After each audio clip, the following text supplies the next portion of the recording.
Welcome, everyone. This is your friend, the DN What If, here with another exciting fanfiction. Today, we're diving into the story of what if Bakugou lost his sight and hearing due to a quirk? If you enjoy this video, don't forget to hit that like button and subscribe for more fanfiction content just like this. Now, let's get started with the fanfic. Bakugou, watch out. He didn't have time to react to Kirishima's cry. It was too late. The massive wall of a man slammed into Bakugou full force, throwing him hard into a brick wall behind him. The next thing he knew, he was blinking awake. His brain was fuzzy, and his spine ignited in pain at the slightest movement. The world around him came back slowly, the fight returning before his eyes. Kirishima and Kaminari were still fighting the big guy, while Midoriya and Todoroki were up against some woman with a teleportation quirk. The others were so distracted, they didn't notice the third villain sneaking up on their explosive classmate. This one was small, quiet. He creeped right up to Bakugou, who was still too disoriented to protect himself, even against a small fry like this. His arms wouldn't move, his legs wouldn't respond to his commands, and his eyesight was swimming in and out of focus. A sudden nausea cut through the fog in his brain, and he bent over and vomited all over the villain's suave shoes. The man didn't look happy. With more strength than Bakugou would have pegged him for, the man grabbed him by the jaw and jerked his head to look him dead in his beady little eyes. They flashed a vibrant shade of gold, and Bakugou's world tilted dangerously. The last thing he heard before blacking out a second time was a voice that could only have belonged to the villain before him. One down, 19 more of these little shits to go. One down. Everything faded away. Bakugou wasn't sure when he came to. Everything was dark and so quiet. He tried to speak, to call out for Kirishima, but he couldn't hear his own voice. He wondered if maybe he was still dreaming, but his thoughts felt too vivid to be a dream.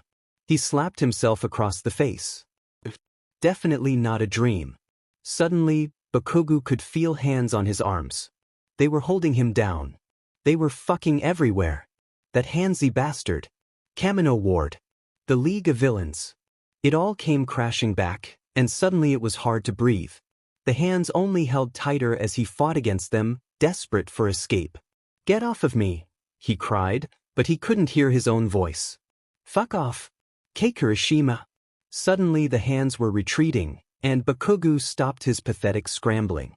He wasn't sure what to do next without his two most important senses. He didn't know where he was or who he was surrounded by. He could never escape on his own in his current situation. Then there was a hand slipping into his and giving him a reassuring squeeze. This person's thumb rubbed up and down his own, and Bakugou recognized the sensation. He'd received this treatment before, the last time he woke up after a bad injury. "Kirishima?" Bakugou asked. A second hand grabbed his and they brought his palm up to rest on the side of the person's jaw. The head bobbed up and down. A nod. "Kirishima." Bakugou could have cried with relief. He wouldn't let himself though. He didn't know who else was in the room. He didn't want them to see him at his weakest. Only Kirishima could, having seen it before after a particularly bad nightmare following Kamino. "What happened?" he voiced. He trusted his voice still worked, considering he couldn't hear it himself. One hand held Bakugou's to his cheek still, while the other moved to his opposite forearm. They traced out letters to form a single word. "Villain. That guy at the end. He hit me with his quirk, huh?" Bakugou pressed, to which he received another nod from Kirishima. "It's not permanent, is it?" This time Kirishima shook his head. Thankfully, it was like a massive weight was lifted from Bakugou's chest. "Do you know how long it'll last?" Bakugou nodded. "Okay," he said, letting out a breath. "I can manage a week." Two hands slipped around his back then, pulling Bakugou up into a hug. Kirishima was always a hugger. He was probably crying too, the big sap. Bakugou accepted the embrace, tightening his arms around Kirishima too. Bakugou tried not to think about the others who were probably in the room witnessing this. "Where are we?" Bakugou asked once they'd separated. "Hospital." "Hospital," he echoed. "I don't have to stay here until the quirk wears off, do I?" Kirishima shook his head. "You can go home." Bakugou flinched. "I'm sorry if my parents are in here right now, but I want to go back to the dorms." Kirishima squeezed his arm a little, maybe as a signal to hold on. Bakugou's hand traveled to his friend's throat, gently touching his Adam's apple. He could feel the reverberations as Kirishima spoke to someone else in the room. Bakugou wouldn't hate going home, but he knew he'd regret it. How were his parents supposed to keep him entertained? They had jobs and social lives, and he didn't want to burden them like this. Whereas if he stayed at school, he had 19 other dipshits to keep him occupied except during school hours. Plus, Kirishima would probably love to take care of him. They were always at each other's side anyway. If Kirishima had a patrol with Fat Gum, one of the other Baku Squad idiots would probably hang around him. He wouldn't be a hassle. Being blind and deaf for a full week was going to suck ass, but he'd manage. He didn't want anyone to pity him, but he knew he was going to need help. He was going to have to ask for help. What a damn nightmare. All he needed was a guide to take him to and from places, like the bathroom and to bed. He'd need someone to make his meals and put clothes together for him to change into. Just about everything else he could manage fine on his own. Finally, Kirishima was writing out one simple word into his arm. Bakugou sighed.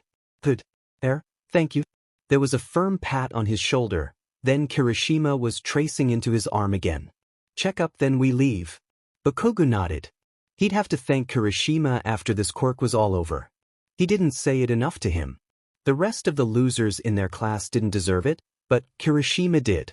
For the next few minutes, Bakugou was poked and prodded by who he assumed were nurses and doctors. Eventually, Kirishima's rough hands returned and helped him out of bed. He helped Bakugou out of whatever clothes they had him in, and the cold hospital air chilled him. He was relieved when he realized he was wearing underwear.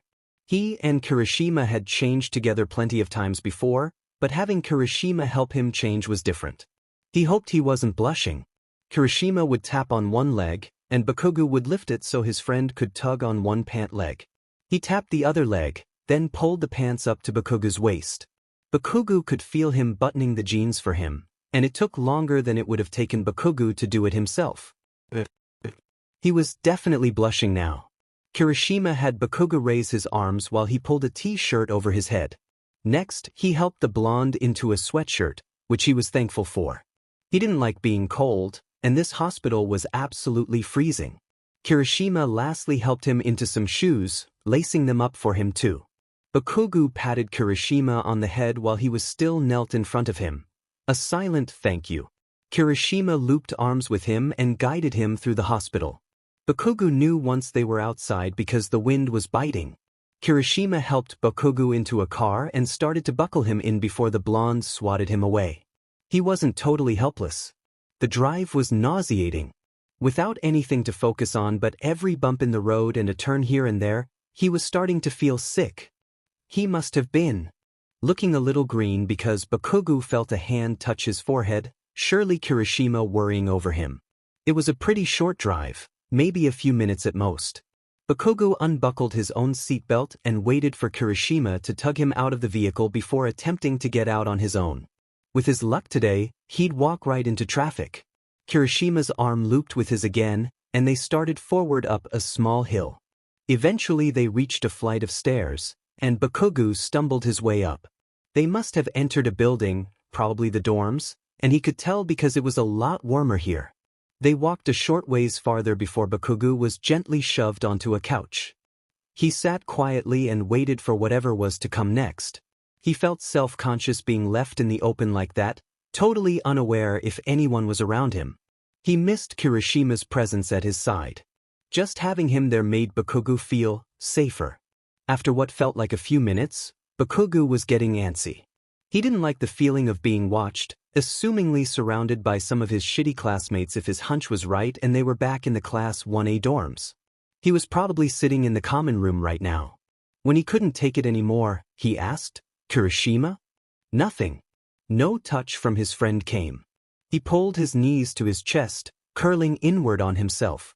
He felt a dip on the couch to his left, but no one tried to touch him or comfort him. Bakugou couldn't be sure who this was without contact. If he was nervous before, the feeling was just multiplied. Knowing there was someone right beside him was so much worse than just having a hunch about it. Bakugou just wanted Kirishima back, to loop arms again and take him to his room where they could be alone. Bakugou wanted to sleep off this quirk as fast as possible. What else could he do? It was only Tuesday, so everyone else would have to go to class the next few days, and he'd probably be stuck in his room. Nothing better to do than sleep. He waited and waited for someone to do something. The anticipation was killing him. Where the hell did Kirishima go? Why'd he just leave Bakugou here with these extras? He jumped when a hand touched his shoulder. He hoped no one noticed. The hand squeezed, maybe trying to be reassuring. He reached over to grab it, quickly realizing it didn't belong to his red-haired idiot. It was too small and soft to be his. This belonged to a girl. But which one? Who the hell are you? Bakugou demanded. The hand drifted to his arm and did as Kirishima had. They spelled out a word by tracing it into his forearm. Kaminari. Bakugou snorted. You have girl hands? The hand slapped his arm, but it was far too gentle to hurt. Bakugou turned away from where Kaminari must have been sitting beside him, hoping no one could see the smirk on his face. Kaminari started to trace something else into his arm. You okay? Bakugou rolled his eyes. Fucking peachy, obviously. He was half tempted to ask Kaminari to take him to his room, but he knew he couldn't. His room was private, and Kaminari was curious.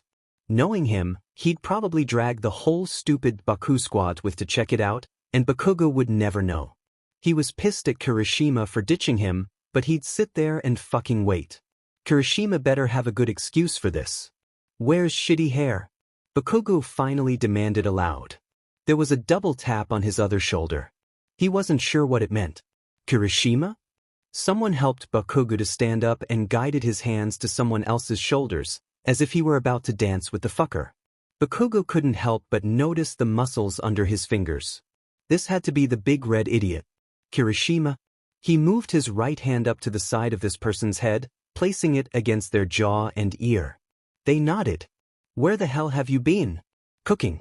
Bakugou humphed. Alright, so what are we doing now? Fucking slow dancing? He felt Kirishima's shoulders bob up and down as he chuckled. Want to? Bakugou could feel his cheeks burning. And oh, I don't fucking want to, you sack of a... He yelled, hoping the blush would come off his anger. Kirishima laughed again. Hungry? Starving, he answered honestly. You cook for me?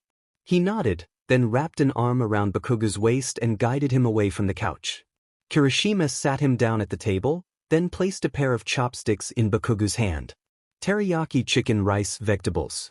You spelled vegetables wrong, dork? Piss off. Bakugou snickered at that. Hey, we got any hot sauce? A cold bottle was pressed into his open palm. Bakugou scoffed. The fuck you thinkin'? If I do it, I'll probably just pour the whole bottle out and ruin it. Can't see what I'm doing, shitty hair. The bottle was plucked from his hand and he waited for a signal, which came in the form of a double tap on his arm. He reached out for the dish and his fingers bumped against a hot bowl. He pulled it toward himself and stuck the chopsticks in. He couldn't see if he was able to grab anything, so he bit into empty chopsticks the first try. The second attempt, he managed to pick up some chicken. It was good. Not as good as his, but Kirishima wasn't hopeless in the kitchen like the rest of these rejects. Bakugou missed the next bite too, and the one after that. Kirishima tapped him. Bakugou glared in his general direction. Need help? There's no way I'm letting you feed me like a damn baby, Bakugou spat. I'm fine. No one here. Thief. And if someone walks in on us? Not happening. Your room? Bakugou hesitated. He and Kirishima were close friends, but was this going too far? Was it weird? Especially considering Bakugou's awkward feelings he was still deciphering. Bakugou was pretty sure he had a crush on Kirishima. He'd never really had a crush on anyone, so he wasn't even sure if that was what he was feeling. Whenever he was around Kirishima, he felt good. Like, his stomach fluttered anytime Kirishima flexed his muscles or made stupid manliness comments, or his heart pounded when the redhead smiled and flashed those sharp teeth, or the way his mind melted anytime Kirishima threw an arm around his shoulders or bumped fists with him. When Kirishima was there, Bakugou wasn't so angry at the world anymore. Kirishima made it a world Bakugou didn't mind living in. He didn't want to imagine his life without his closest friend. Kirishima tapped Bakugou's arm. He was taking too long to answer, too lost in his thoughts. Yeah, sure. Let's go, he finally managed. So Kirishima grabbed his hand and squeezed, giving Bakugou those weird butterflies in his stomach. He yanked Bakugou up and dragged him out of the kitchen. They rode the elevator up instead of taking the stairs, and Bakugou was relieved because he didn't want to embarrass himself any more than he already had coming up the steps to the dorms. He followed Kirishima to his dorm, who must have gotten a spare key from Aizawa because Bakugou always kept his door locked. No one had ever been allowed inside, not even Kirishima.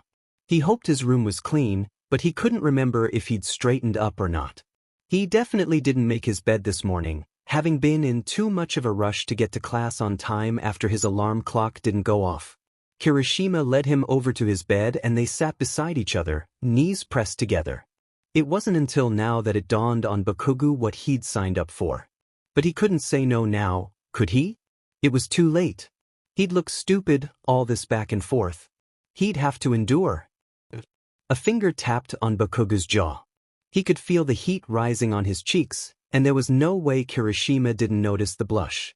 He opened his mouth just enough, and Kirishima dropped a piece of chicken on his tongue. They carried on like that for a while, until Kirishima gave him a pat on the knee and the bed shifted as he stood. After a moment, Kirishima's fingers were tracing into his skin again. Tired? Bakugou nodded.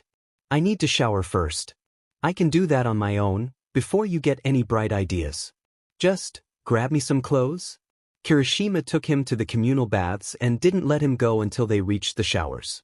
He took Bakugou's wrist and brought his hand around to touch the things he'd need so he'd know where they were. Shampoo, soap, towel, clothes? Bakugou turned to Kirishima. Will you be close? I don't know if I can find my way back. He felt like that sounded weak. Sheepish would probably be the right word. Had he sounded angry enough all day? Without the ability to hear his own voice, he couldn't know what he sounded like at all. Was he being too soft? Too harsh? Right outside. Bakugou nodded, and Kirishima's hand disappeared. He undressed and bumped his hip hard against a counter and stubbed his toe while stepping into the shower. He stood under the hot water for a while after finishing, just taking in the feeling. That was all he had for now, feeling. The sense of touch. He never much liked touching, especially unsolicited, but that was all he had now. He had to rely on others to guide him. He hated it. But with Kirishima, it was okay. He didn't mind the warm buzz Kirishima's touches sent through his body. He didn't mind looping arms like they were about to skip down the yellow brick road together. He definitely wouldn't mind holding hands either. He hoped maybe they could keep it up even after he got his missing senses back. Kirishima was a blushing mess. He was just thankful Bakugou couldn't see it. Today had been a whirlwind. From stumbling onto a fight while out with the Baku squad to grab lunch, to Bakugou willingly clinging to Kirishima all day. Sure, he was under the effects of a quirk, but the quirk itself only took away his eyesight and hearing. It had nothing to do with Bakugou wanting Kirishima as his caretaker. During the fight this morning when Bakugou was knocked out by the big guy, Kirishima had panicked. He wanted so badly to go help his friend, his crush, but he knew he couldn't until the fight was over. He and Kaminari handled it, but when Kirishima turned back to help Bakugou, there was a mousy little man standing over him. It took Kirishima a minute to realize he wasn't aiding the blonde, but using his quirk on him. Kirishima had barreled into the man fully unbreakable, managing to break half the villain's ribs and fracturing his spine in the process. His brain had been so one-track-minded at that moment, everything in him screaming to save Bakugou, that he hadn't considered how much force he put behind his attack. He was lucky he hadn't killed the guy. Aizawa let him know of his mistake and just how lucky he was. He was reprimanded outside of Bakugou's hospital room shortly after the attack. The doctor was going over some test results with Bakugou's parents when Kirishima heard it. Slap. As if someone had been hit. It wasn't loud, but it was strange enough to catch his and Aizawa's attention. They rushed into the room to find the doctor and nurses holding the blonde down by his arms. The Bakugis looked shell-shocked. Bakugou himself was obviously panicking, and he cried out to the redhead. Fuck off. Kirishima. Kirishima surged forward. Stop. You're only making it worse. Surprisingly, the medical staff listened. They backed off, and Kirishima stepped into their place, taking Bakugou by the hand. He rubbed his thumb over Bakugu's, hoping the blonde might find familiarity in it. "Kirishima?" he asked quietly, secretly making Kirishima's heart swell. He grabbed Bakugu's other hand and brought it to the side of his head, then nodded to let Bakugou know he was correct. Bakugu's face twisted, and for a split second Kirishima was afraid he might cry. Then he managed his signature scowl and asked, "What happened?" What happened was the villain's quirk had stolen Bakugu's eyesight and hearing from him, two of his most vital senses. Aizawa had questioned the villain after he was in stable enough condition, and the man fessed up almost immediately under Eraserhead's piercing glare. It took Kirishima a second to think of a way to answer. It wasn't a yes or no question, so he couldn't just nod. He chewed his lip, and an idea hit him. He let go of Bakugu's hand and instead traced into his arm, praying Bakugou would understand what he was trying to do. Villain. Bakugou must have understood, because his scowl deepened. "That guy at the end. He hit me with his quirk, huh?" Kirishima nodded. In a softer voice, possibly the softest voice Kirishima had ever heard from him, Bakugou asked, "It's not permanent, is it?" When Kirishima shook his head, Bakugou visibly relaxed. "Do you know how long it'll last?" Bakugou nodded. "Okay," he said, letting out a sigh. "I can manage a week." It hurt to see Bakugou so dejected.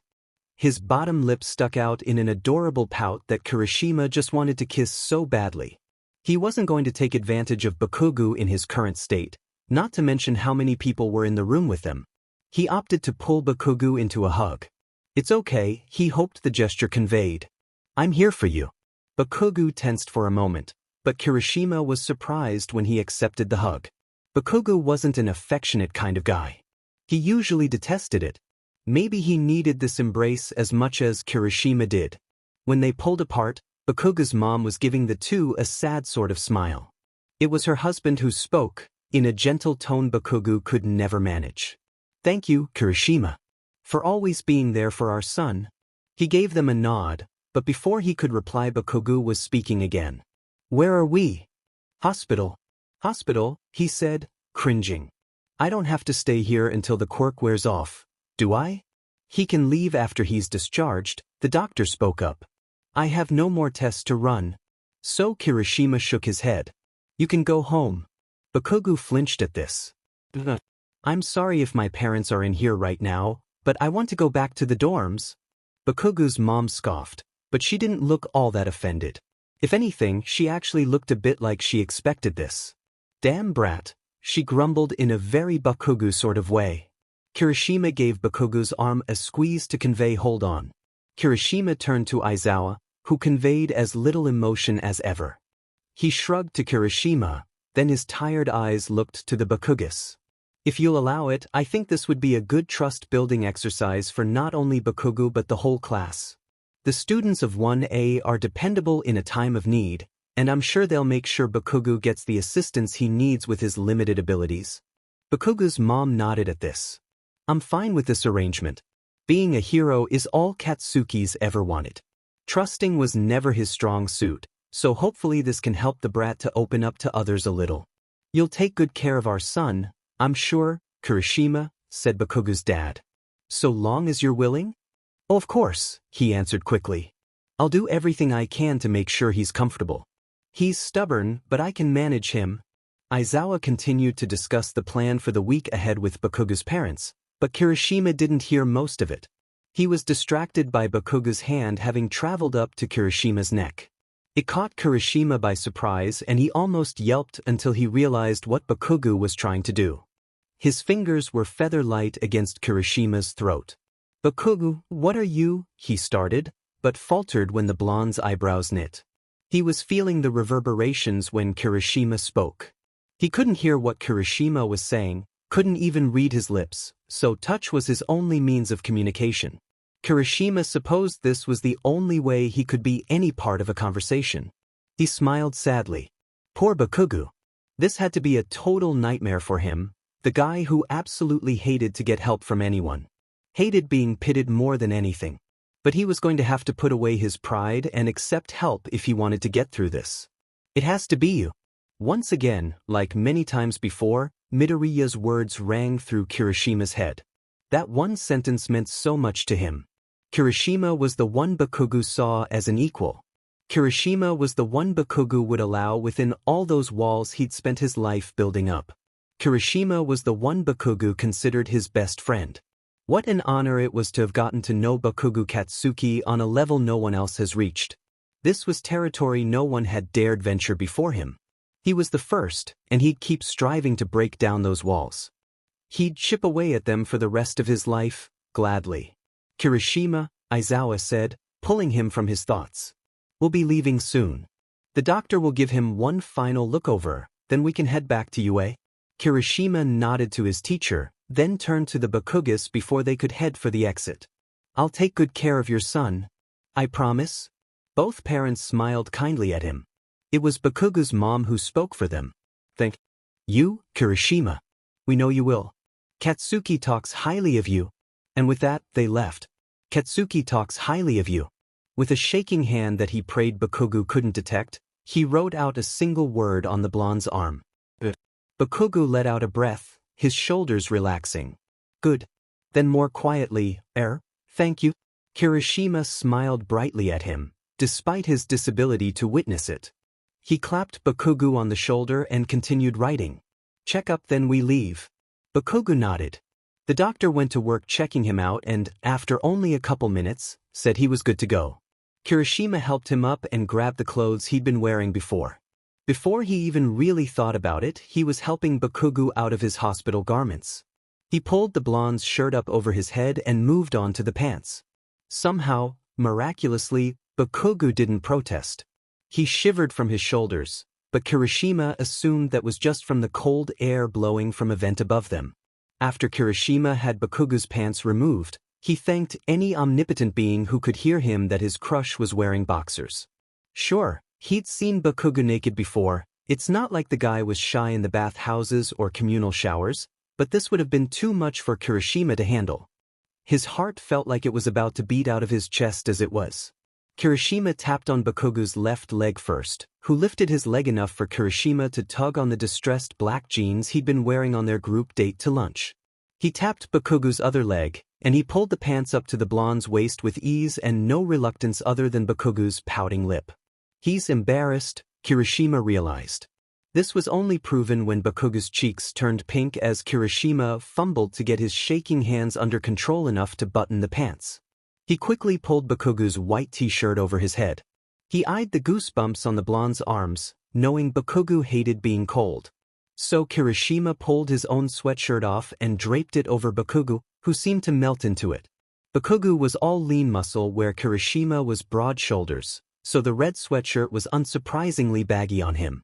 Kirishima couldn't take his eyes off his best friend. He wanted so badly to take a picture, but he relented. Bakugou hated having his picture taken, and an unsolicited photo would be an unmanly one. So he vowed to get Bakugou to wear that sweatshirt again one day, and he'd get a picture of the stubborn boy one way or another. Kirishima slapped some socks on Bakugou's, surprisingly soft, feet, then began lacing up his boots.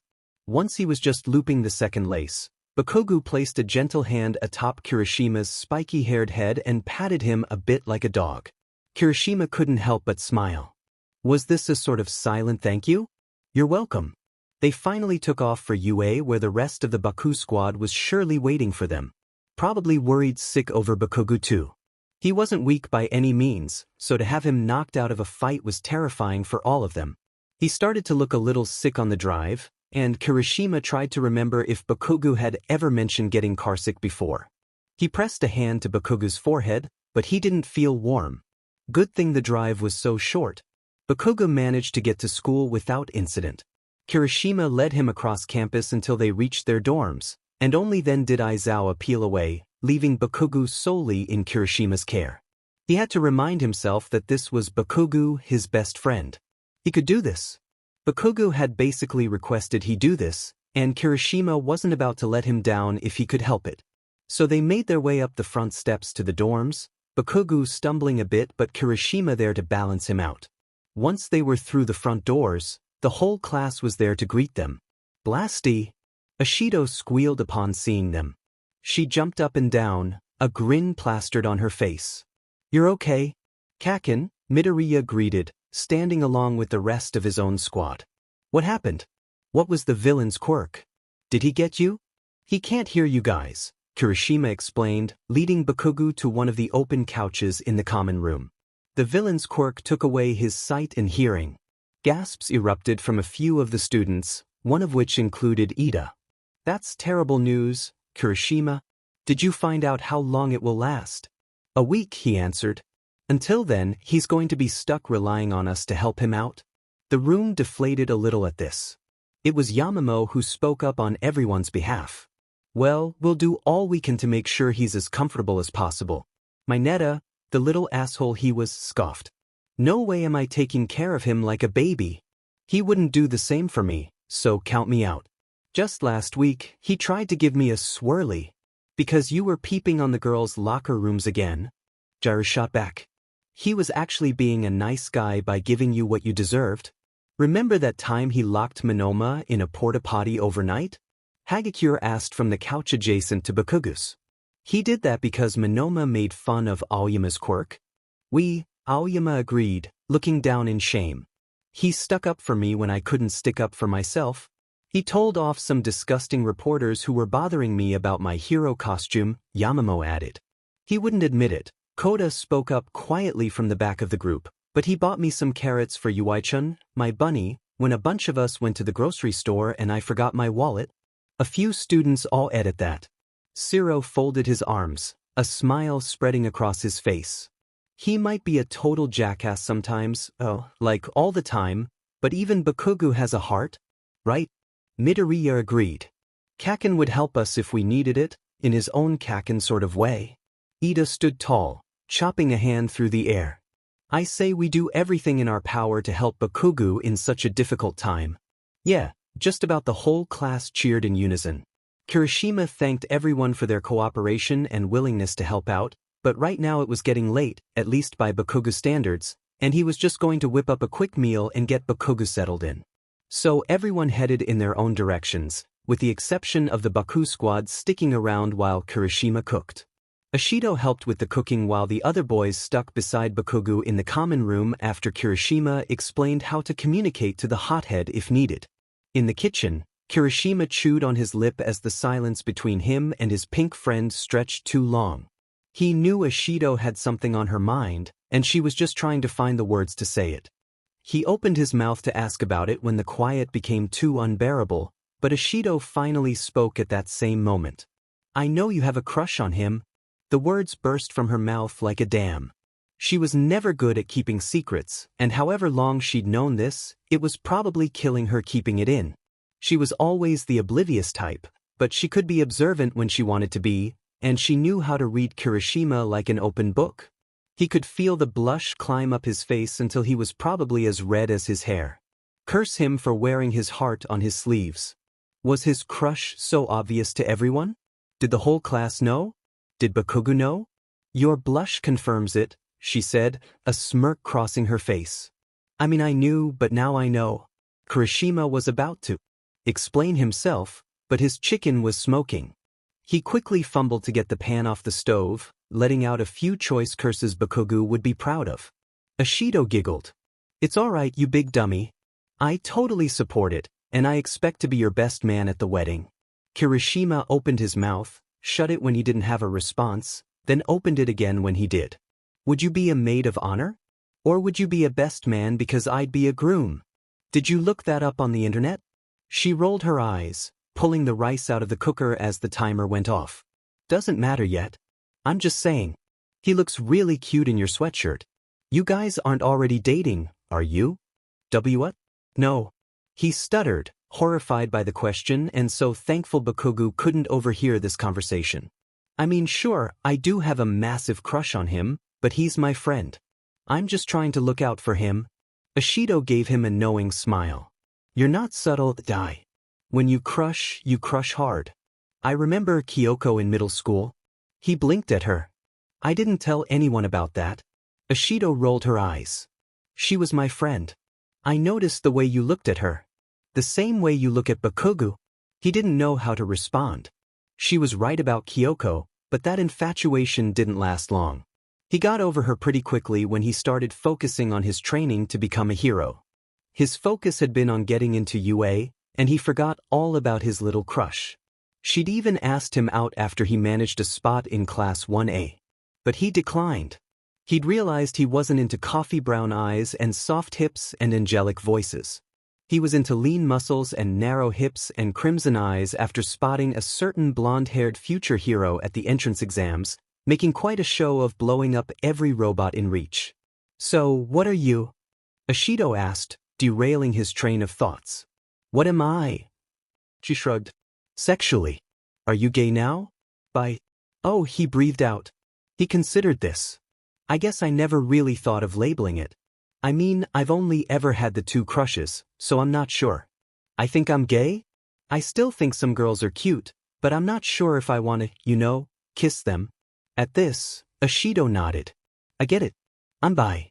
Have I ever told you that? It's not really a secret, but people don't ask. You have your eye on anyone?" She laughed at this, but it was a nervous sort of laugh. "Maybe a little." He started sorting the rice, meat, and vegetables between two bowls. "Spill." "Zero." His head whipped up at this, staring at her incredulously. "Really? I would have thought Kaminari was more your speed." She bellowed a laugh at that. "That hyperactive little shit? Please. Pretty sure he likes Shinso anyway." Kirishima had noticed that Shinso was hanging around Class 1A lot more too. He and Kirishima were almost inseparable on the weekends. He wouldn't be surprised if they were already dating. "Well, you should make your move. Ask him out, Mina. As if he'd say no to you." "No way," she answered way too quickly. "Yn? Ugh, Kirishima?" asked Zero, popping his head into the kitchen. "I think Blasty's getting a little impatient." "Crap," he muttered. "I forgot to tell him what I was doing." He hurried to the couch Bakugou was seated at beside Kaminari. He reached them just as Bakugou spoke. "Wear shitty hair?" Kirishima tapped him on the shoulder. His head whipped around, eyes searching but unable to find. "Kirishima?" Kaminari helped Bakugou up and faced him at Kirishima. He brought Bakugou's strong hands to Kirishima's shoulders, his fingers checking out this new landscape before him. Bakugou's expression softened. "Kirishima," he said, no longer a question. "He recognized you like that?" Zero asked, one eyebrow raised mischievously. "You guys slow dance often?" Kirishima chose to ignore that little jab. Bakugou's hand traveled to the side of Kirishima's head again, so Kirishima gave him a nod, just for confirmation. Still, Bakugou's jaw untensed a little and he breathed out through his nose. "Where the hell have you been?" Kirishima traced into his arm. "Cooking." Bakugou humphed. "Alright, so what are we doing now?" "Fucking slow dancing?" Kirishima couldn't help but laugh. The others did too. It was a laugh mostly out of relief. After the scare today, it was so nice to hear Bakugou being Bakugou. Kirishima smiled at the blonde fondly, not even caring for the blush that had settled almost permanently on his cheeks. "Want to?" Bakugou's expression for a split second looked incredulous, but hardened into his signature glare and didn't leave a trace of anything so soft. "No, I don't fucking want to, you sack of shit." Kaminari doubled over and Zero held his stomach as they laughed so hard. Kirishima could hear Ashido cracking up in the kitchen. "Hungry?" "Starving," he answered, pouting after his short-lived fit. "You cook for me?" Kirishima nodded. He started guiding Bakugou into the kitchen, waving the boys off as they headed to Kaminari's room to play some video games. In the kitchen, Ashido had their places all made up, with chopsticks, napkins, and a glass of water already placed by either meal. "Thanks for your help," he said as he sat Bakugou down. "You don't have to stick around if you don't want to." Zero said they were playing Mario Kart in Kaminari's room if you're interested. Her eyes sparkled.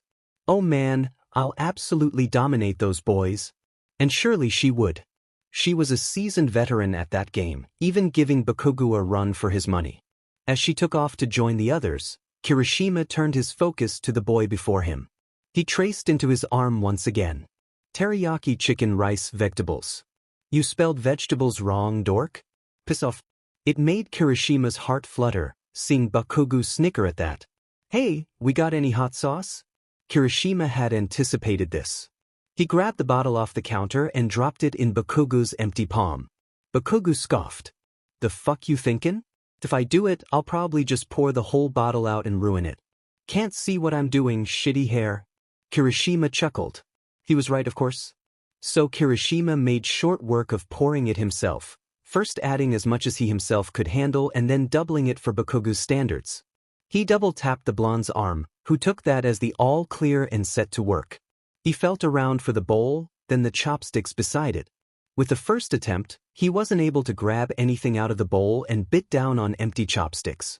The second try, he managed to grab some chicken.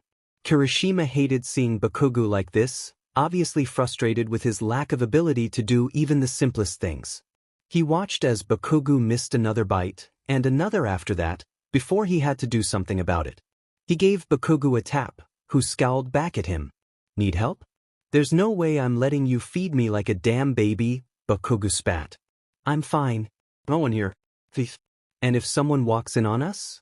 Not happening. Your room? Bakugou paused. Kirishima waited for an answer, but it was like he'd short-circuited. He was totally frozen, lost in his own thoughts. Kirishima watched him fondly. He loved the way the sleeves of his sweatshirt covered Bakugou's hands up to his knuckles. He loved the little twitch of Bakugou's soft lips when he was thinking so hard. He loved his red ears and pink cheeks and, wait a minute. Was that a blush? Was Bakugou blushing? He tapped Bakugou again, this time jarring him out of his thoughts. He blinked, shook his head to clear it. Let's go. He grabbed Bakugou's hand and gave a little squeeze. He balanced their bowls on his left arm, then used his right to pull Bakugou up and drag him to the elevator. Once they reached the explosive blonde's room, Kirishima plucked the key out of his pocket, having found the key in Bakugou's own pocket earlier during their trip to the hospital. Kirishima was kind of excited to see his room, never having been allowed inside before. Would it be messy? Kirishima doubted it. Bakugou didn't seem like the typical messy teenage boy with dirty socks and half-drank soda bottles littering the floor type. Kirishima swung open the door and flipped on the overhead light, and was met with a surprisingly simple dorm room. As expected, he didn't have clothes spewed across his floor but stuffed into a hamper nearly full. His bed wasn't made, the dark blue duvet messily flung to the end of the bed from getting up in such a hurry. Bakugou had mentioned he'd been running late this morning, most likely just didn't have the time to bother making it. Just a few school books laid out on his desk, along with a bag of half-eaten flaming hot chips and a small bulbous cactus in an orange pot. Kirishima wasn't shocked to see there were a few weights on the floor in front of the sliding door to his balcony. On his walls were only a few posters, a couple of them being All Might, one an old American superhero movie poster, and the last being, to Kirishima's total surprise and admiration, a Crimson Riot poster. Where would he have gotten that? It's not like Crimson Riot was ever that popular a hero, and he'd retired so long ago that it was hard to find his memorabilia these days. He'd never talked about liking Crimson Riot, so why would he have a poster hanging on his wall? Was it because of Kirishima? He pried his eyes away from the poster, locking the image of it into his mind for later questioning. Bakugou had some All Might memorabilia on a shelf above his desk, but other than that there wasn't a whole lot of character to the room. It didn't scream Bakugou by any means. For someone as loud and explosive as his blonde friend, his room was unexpectedly civil. He pulled Bakugou inside and brought him to the bed, taking a seat beside him so their knees were pressed together. Bakugou didn't seem to mind. His hands were clenched on his lap, but that wasn't uncommon for him. He was always deep in thought, and Kirishima suspected it was a nervous tic. He tapped Bakugou on the jaw, saying, "Open up," knowing it was falling on deaf ears. Bakugou did so with an obvious blush. It felt strangely intimate, feeding his best friend like this. It must have felt even stranger on the receiving end. He popped a piece of meat in the blonde's mouth, who crossed his arms as he chewed his food with an adorably grumpy expression. Once Bakugou was finally finished, Kirishima set their dishes on the desk, planning to take them downstairs to clean up after Bakugou was in bed for the night. He went to bed so early, Kirishima had plenty of time before his own set curfew. He turned back to Bakugou and scrawled into his skin again. Tired? It was after 9, not much later than his usual bedtime. After the day they had, He'd be amazed if Bakugou wasn't tired. He nodded. I need to shower first. I can do that on my own, before you get any bright ideas. Just grab me some clothes? Kirishima gathered up the gray sweats and black tank top he usually spotted Bakugou in. He snagged a pair of boxers too, placing those on top of the pajamas. He grabbed Bakugou's toiletries and the blonde himself before heading to the communal baths. He helped Bakugou to feel around so he would know where everything was. Before Kirishima could depart to give Bakugou his privacy, he turned on the redhead. Will you be close? I don't know if I can find my way back. Kirishima wanted so badly in that moment to wrap Bakugou up in his arms, but he controlled himself. Bakugou wouldn't appreciate it. Right outside. And once Bakugou was finished showering, Kirishima took him to bed, flipped off the lights, but couldn't bring himself to leave right away. He hated the idea of leaving Bakugou alone like this. He knew Bakugou still had nightmares about Kamino, about Kirishima not making it back from the Hisaikai raid, and some about a slime monster Kirishima didn't know all the details of. The walls were thin. Kirishima could hear him choking in his sleep some nights, calling out for help, or occasionally even crying out for Kirishima. Sometimes he would race to Bakugou's room. Sometimes he wouldn't. Bakugou would be embarrassed if Kirishima truly knew the frequency of these bad dreams plaguing him. So he would only allow himself to go comfort his friend during the really bad ones. Eventually, when he could hear the soft puffs of Bakugou's breath once he'd fallen into a deep sleep, Kirishima headed to the kitchen and cleaned up, then hit the showers himself. He climbed into bed, stared at his clock, and counted down the minutes he couldn't sleep. He couldn't breathe. The sludge was blocking his airways, spilling into his mouth and clogging his throat. He fought and he fought, but his hands couldn't grip the slime that slipped through his fingers with every attempt. Where was All Might? Where was Shitty Deku? Why was there no one around to help him? The sludge was gone, so suddenly replaced by hands that held him down. It was too dark to see, too fucking quiet. It was just him and the stupid handsy bastard of a villain. The hands were shaking him. They were strong and firm, but there was a strange gentleness in the motion, as if they didn't want to hurt him. One of the hands kept its grip tight on his arm, but the other traveled to his back and was rubbing soothing circles in between his shoulder blades. Bakugou was awake. It took his reeling mind a minute to catch up, to remember why he was surrounded by eternal darkness and deafening silence, but the memories came. His breathing evened out and his shoulders stopped trembling. Kirishima, he breathed, knowing damn well he was right in assuming who would be first to rush to his aid in the middle of the night. Did I wake you? Bakugou knit his eyebrows. You were awake? What time is it? He rubbed his sweaty palms together, afraid to ask his next question but knowing he wouldn't be able to sleep without an answer. Have you been in here the whole time? No, came 1 hour ago, couldn't sleep. Oh, Bakugou muttered. He swallowed, his throat sore. Was I screaming? Kirishima hesitated to answer. Bakugou sighed.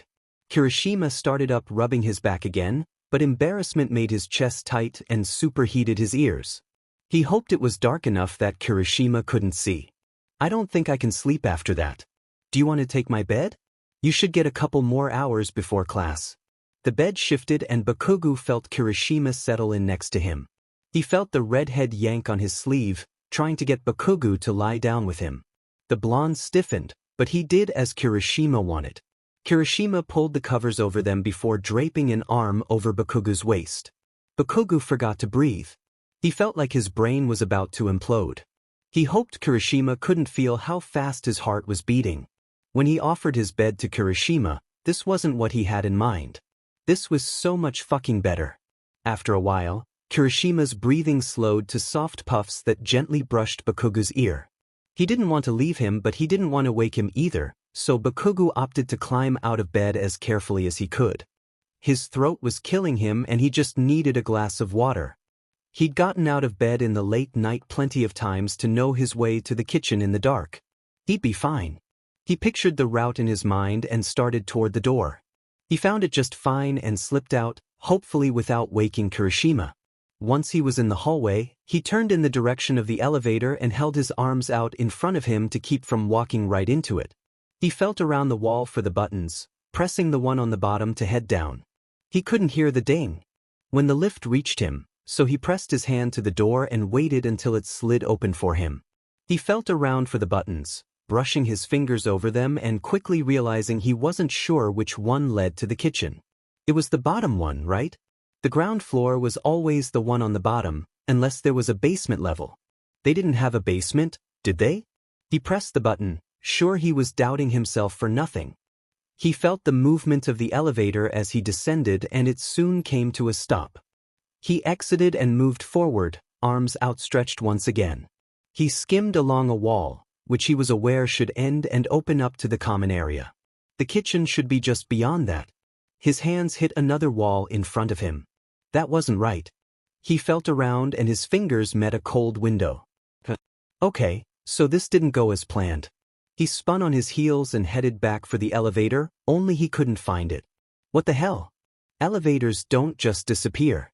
He felt around for what felt like too long, and he wasn't sure if he was making too much noise. He was beginning to panic. He didn't want anyone to find him like this, fucking pathetic and lost and unable to do anything on his own. He slid down a wall, hugging his knees. He just needed to calm down and try again. He closed his eyes, took a few deep breaths in, then let them out slowly. Someone was tapping his arm, causing him to jolt. His spine was stiff, as if he'd been in that position a while. Had he fallen asleep there? It felt like he'd only blinked. Kirishima? He asked. Strong hands hefted him up onto his feet. They retreated immediately after. This definitely wasn't his Kirishima, but he needed to know who found him that way. It put a sour taste in his mouth. He reached forward and touched something hard. It was smooth, unlike Kirishima's hardened state. The body jerked away, probably surprised by Bakugou's touch, but they leaned back into it to allow him to figure out who this was he was dealing with. He brought his hand to touch this person's hair, only it wasn't hair. It felt like feathers. Tokoyami, his brain supplied. The head bobbed up and down. If he remembered right, Tokoyami's dorm was on the same floor as Deku's, which would be the second floor. Did he press the wrong button on his way to the kitchen? He pressed the one on the bottom, didn't he? He clenched his fist in frustration, but he released the breath he'd been holding slowly through his nose. It helped the tiniest bit. Can you? Bakugou started, then bit into his lip. He felt so fucking pathetic, but he knew there was nothing else he could do. Can you take me back to my room? The head bobbed again. He led Bakugou back to his dorm without hassle, and as they were marching out of the elevator, another pair of rough hands grabbed onto Bakugou's arms tight. Definitely Kirishima. WTF? Sorry, Bakugou said quietly, turning his head away from Kirishima. He didn't want him to see his face flushed with embarrassment. He'd gone out and gotten himself lost like a dumbass, and Kirishima was probably scared shitless when he woke up and Bakugou wasn't there. Bakugou assumed his classmates were talking as he waited for Kirishima to drag him back to his room. He remained quiet and patient until finally they were moving. Kirishima shoved him onto his bed less gently than the last time, and Bakugou sat there until the redhead initiated confrontation. Where did you go? Bakugou swallowed, his throat still dry as hell. I was thirsty, so I went to the kitchen to get some water. I thought I could do it on my own, but I'm fucking useless with this stupid fucking Quirk fucking my life up. There was no answer for a solid 2 minutes. He was beginning to get nervous, thinking Kirishima might have just left. Kirishima? Bakugou felt his mattress depress beside him. Kirishima grabbed his arm and started tracing again. Ask me next time. Bakugou nodded solemnly. I didn't want to wake you. It's okay, time for school. School? He asked, head whipping up at that. I'm not going to school to just sit in some shitty chair all day. I'll stay here and sleep this damn Quirk off, Izawa said. Bakugou growled from deep within his chest. Fucking great. He was blind and deaf, and he couldn't even get out of school? What did Izawa expect him to do all day? Fucking daydream? He couldn't even stare out a goddamn window to do that. You go to support class. Bakugou paused. Support? Why? IDK they can help IG. Bakugou doubted they could reverse a Quirk with their stupid gadgets. But unfortunately Bakugou trusted Izawa. If he thought this could help, then maybe it was true. He'd see it through, at least for today. Fine. Bakugou dressed himself, although Kirishima had to button his shirt for him. He attempted to put a tie on him, but Bakugou quickly swatted him away. They headed out and grabbed a couple protein bars on the go since they were already running late. Bakugou chugged a water bottle on the way. The walk felt longer than usual, but that could have been because Bakugou was hyper-focused on Kirishima's arm around his waist. He wasn't comfortable with the idea of being left alone with the support class, a bunch of people he didn't know and couldn't even properly communicate with. He wished Kirishima could stay with him, but he knew Aizawa wouldn't let that happen. Bakugou was training to be the #1 hero. He couldn't be a damn coward about something as stupid as this. After a while, Kirishima pushed Bakugou into a seat and started writing into his arm. "Be back at lunch." Bakugou nodded. He'd been nervous about Kirishima leaving, but now that it was actually happening and he was left in the hands of people he didn't know, his anxiety was only building. His chest was tight and he had to take a deep breath. "You okay?" "I'm fine, shitty hair," he said as grumpily as possible. He didn't want Kirishima of all people to think he was being a baby about this. Kirishima gave his hand a squeeze, then he was gone. A new set of hands, daintier and surprisingly less gentle, grabbed him by the arms. They twisted him around in his seat, then started prodding around his head. He tried to swat the hands away, but they slapped him right back. He took the hint and gave up, to his own annoyance. Something heavy and cold was placed on his head. He reached up to check it out with curious fingers, finding what felt like a helmet with wires sticking out. They stuck earphones in his ears, then gave him a shoulder squeeze. Maybe a "here we go" sort of gesture. There was a ringing in his ears. It grew louder as the hands adjusted something on the helmet. There was a strange clicking sound, like something being cranked, then silence. "Knock knock," came a voice, high-pitched and obnoxious. He recognized it immediately. "Anybody home in there?" "You hear me, Bakugou?" "Gadget bitch," he addressed her. He knew damn well her name was Hatsum from all the encounters with her when he came to the support department looking for suit upgrades, but he wasn't about to start using her actual name anytime soon. Not to mention she threw it right back at him. "You fucking asshole. Is that seriously what you're going to start with?" she complained, but there was no malice in her voice. It made Bakugou smirk. He liked a chick who could take a hit. She sighed, but her voice remained as emphatic as ever. "I take it my new baby works. You hear me all right? Loud enough? Not too loud?" He grunted in confirmation. "Works fine." Hatsum cheered, "Glorious. I stayed up all night working on this baby. You know how hard it was to learn the right schematics to combat a deafness quirk? It's hard, boy. Real hard. But I'm a genius and I managed it overnight." "Impressive," he said, rolling his eyes. She growled at that. "You're welcome, jackass. Anyway, I was just using this helmet to help calibrate what the hearing aid settings should be. Give me a few minutes, and I'll have you all set to head to class." "Seriously? I'll call your homeroom teacher and have him send someone to come get you." Bakugou grunted.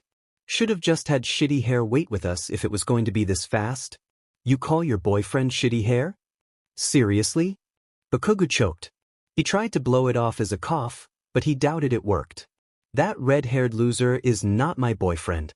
Hatsum snickered. Then why are you so defensive?" "I'm not being defensive." She outright laughed. "Bakugou Katsuki, I'm not an idiot. Your defensiveness and obvious blush tell me otherwise. You're smitten," he growled, baring his teeth. "I'm not fucking smitten."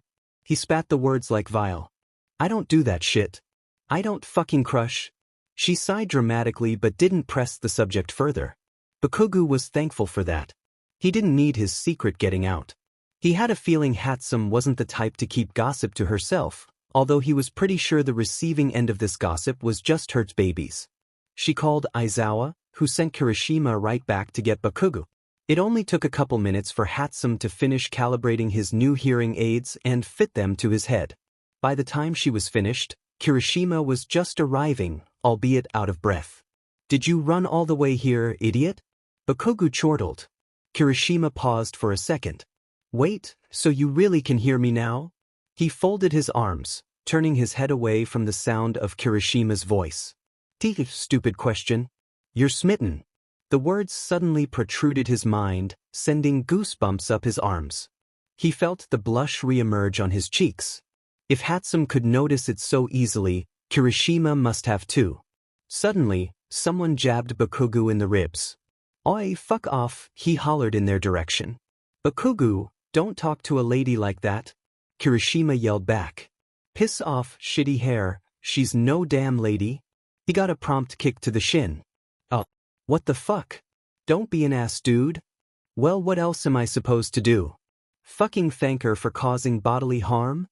He heard her snicker at this. "Baku, Kirishima isn't going to like you back if you're always so rude." "Like you back? Shit, why did she just say that? Was she trying to expose him?" Shit. He had to save this. He couldn't let Kirishima figure out his crush. Gotta think fast. Kirishima already fucking likes me. I'm his best fucking friend. The save. Or so he hoped. After a far too long moment, Hatsum let out an exaggerated sigh. "Alright, whatever, Baku boy. You're all set to go. If my babies give you any trouble, just let me know. I'll keep working on something to see if we can't get your eyes fixed, but that one is going to be tricky.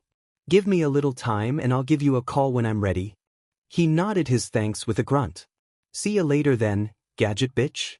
Another jab to the ribs, this time from his other side. Kirishima made an expectant sound from his throat. Bakugou rolled his eyes. "Thanks, for the hearing aids or whatever." Finally, Kirishima steered him into the hall and on their way to class.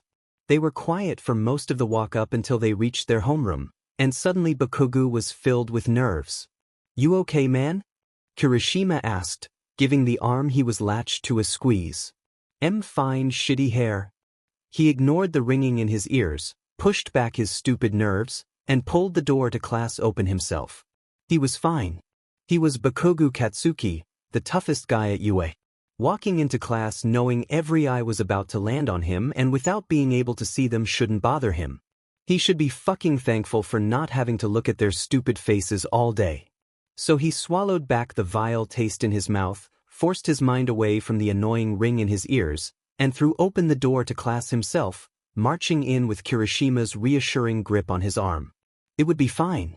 Kirishima definitely did not expect to have a heart attack first thing in the morning. After hours of staring at his ceiling without even an ounce of sleep, he gave up. He attempted to be productive by studying, usually able to bore himself to sleep, but his brain was too wired to focus on what he was reading. He traveled to the kitchen for a warm glass of milk, although that did nothing but make his stomach turn.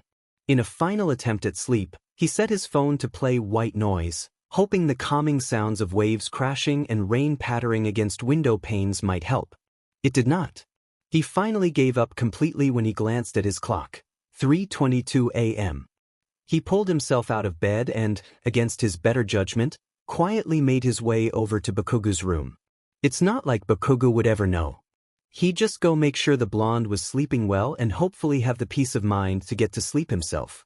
Bakugou was snoring softly, the side of his face pressed against his pillow and arms tucked underneath. His lips stuck out in a pout, looking so soft and kissable. Kirishima had to bite his lip to hold back. He knew better than to take advantage of Bakugou in his sleep. He was just drunkenly tired and his brain was still scrambled from yesterday. He shook his head in an attempt to clear it. Kirishima practically fell into Bakugou's desk chair. His eyes felt heavier than before, thankfully, but now he was too tired to get up and head back to his own room. He leaned back and closed his eyes. He could rest for a few minutes before dragging himself up. Then something woke him from his half-sleep. He glanced at Bakugou's alarm clock, finding it had been nearly an hour since he made his way in here. He could feel a crick in his neck as he stretched. Bakugou whined. It was such an odd noise coming from him that Kirishima had to process that it was in fact him. The blonde was curled in on himself, hands clawing at his own neck like there was some invisible force trying to strangle him. "Bakugou?" Kirishima asked, then remembered he couldn't actually hear him. He didn't want to startle Bakugou any more than he already was in his unconsciousness. He needed to let Bakugou ride this out. It didn't seem bad enough yet to warrant Kirishima's help. Until it got worse. Tears trailed down his cheeks and he gagged and choked in his dream. His hands started popping with the threat of explosions. He'd burn himself if it got any worse. It was when Bakugou cried out that Kirishima couldn't hold himself back. He rushed forward and grabbed Bakugou by the wrists, pulling his smoking hands away from his neck. Bakugou screamed, surprised by the hands he couldn't see, and fought back against, but he was still half asleep. He pounded his fists against Kirishima's chest, the struggle in vain as the redhead hardened his skin. Kirishima shook him by the shoulders, but that seemed to do nothing but rile him up more. So he opted to pull Bakugou a little closer so he could wrap one arm around him to rub circles into his back. If this didn't work, Kirishima didn't know what else to do. The result was almost instant. Bakugou's muscles slackened and he slumped into Kirishima's grip. He could see the realization dawning on Bakugou's face. "Kirishima," Bakugou said through a release of breath he'd been holding. His expression morphed into something sheepish. "Did I wake you?" Kirishima quickly traced his index finger along Bakugou's toned arm. Bakugou's eyebrows scrunched. "You were awake? What time is it?" Bakugou rubbed his hands together, obviously nervous. "Have you been in here the whole time?"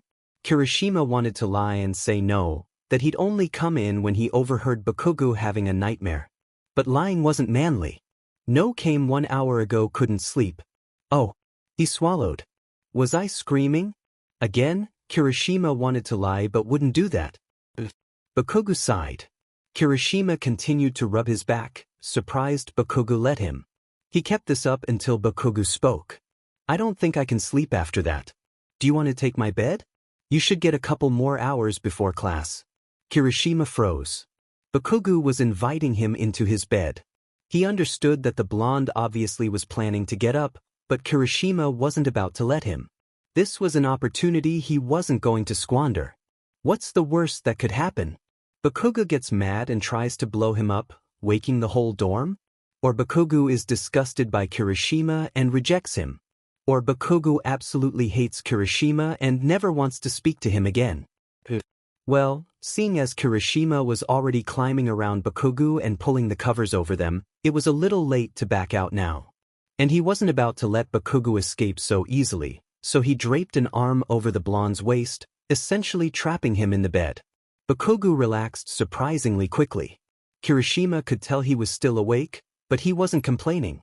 Maybe he liked this just as much as Kirishima did. Kirishima must have dozed off.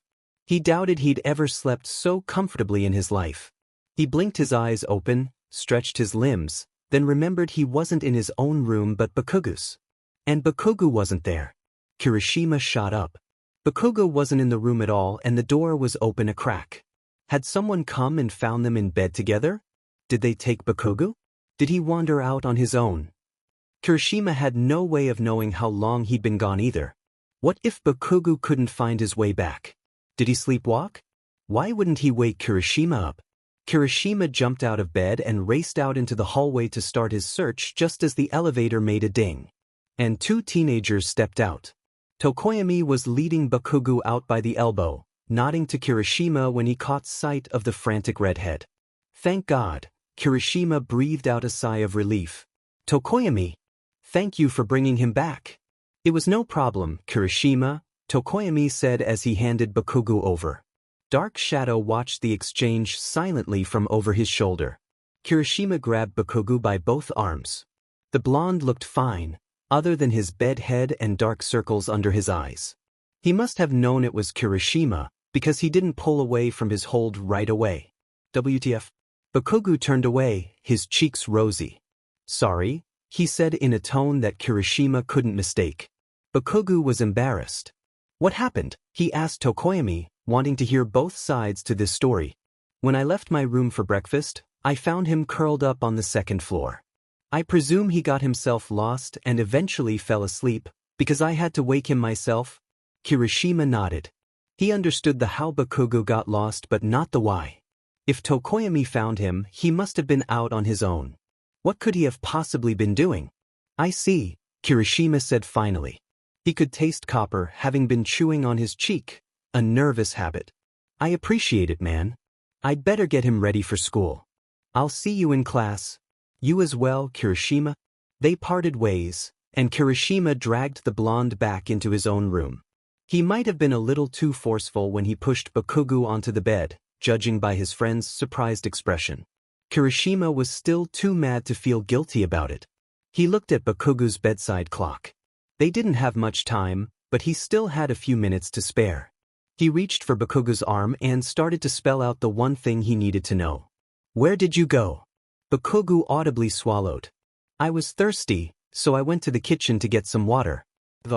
I could do it on my own, but I'm fucking useless with this stupid fucking Quirk fucking my life up." "Seriously?" he demanded aloud, knowing Bakugou couldn't hear him but going ahead anyway. He needed to get this out. He got to his feet, needing to move. "You could have gotten hurt, you idiot. Why wouldn't you wake me up?" "It's not like I would have said no." Bakugou sat there, head down and fists bunching up his pajama bottoms. Kirishima would have thought the blonde was listening if he didn't know about yesterday's Quirk incident. Bakugou had a look on his face as if he knew he was being reprimanded. "Maybe he did. For a second I thought someone took you," he continued. "I get that the dorms are supposed to keep us safe, but the summer camp was supposed to be safe too. I can't keep worrying about you so much, Bakugou. You're going to give me a heart attack by the time I'm 20. He was pacing, and he'd bet anything Bakugou could feel the stomp of each step. He took in a deep breath, exhaled. He needed to calm down. He knelt in front of Bakugou and considered taking his hand. He didn't. "I like you a lot, Bakugou. I'd do anything for you. Put your trust in me, okay?" He didn't get an answer. He didn't expect to. He sighed. "Kirishima?" Bakugou asked in a strange voice. If it had come from anyone other than Bakugou, Kirishima would have thought they sounded scared. He was probably afraid Kirishima had abandoned him in his room all alone. Now that made him feel guilty. Kirishima sat beside Bakugou on the bed and grabbed his arm to communicate. "Ask next time." Bakugou nodded, his lip jutting out in a pout. I didn't want to wake you." Kirishima was still chewing on the inside of his cheek, because that coppery taste was a lot stronger than before. He'd probably look like he'd been punched in the mouth if he so much as smiled. He swallowed it down with a cringe. "It's okay, time for school." "School?" Bakugou asked, turning his head up to Kirishima but eyes unseeing. "I'm not going to school to just sit in some shitty chair all day. I'll stay here and just sleep this damn Quirk off." Kirishima understood that.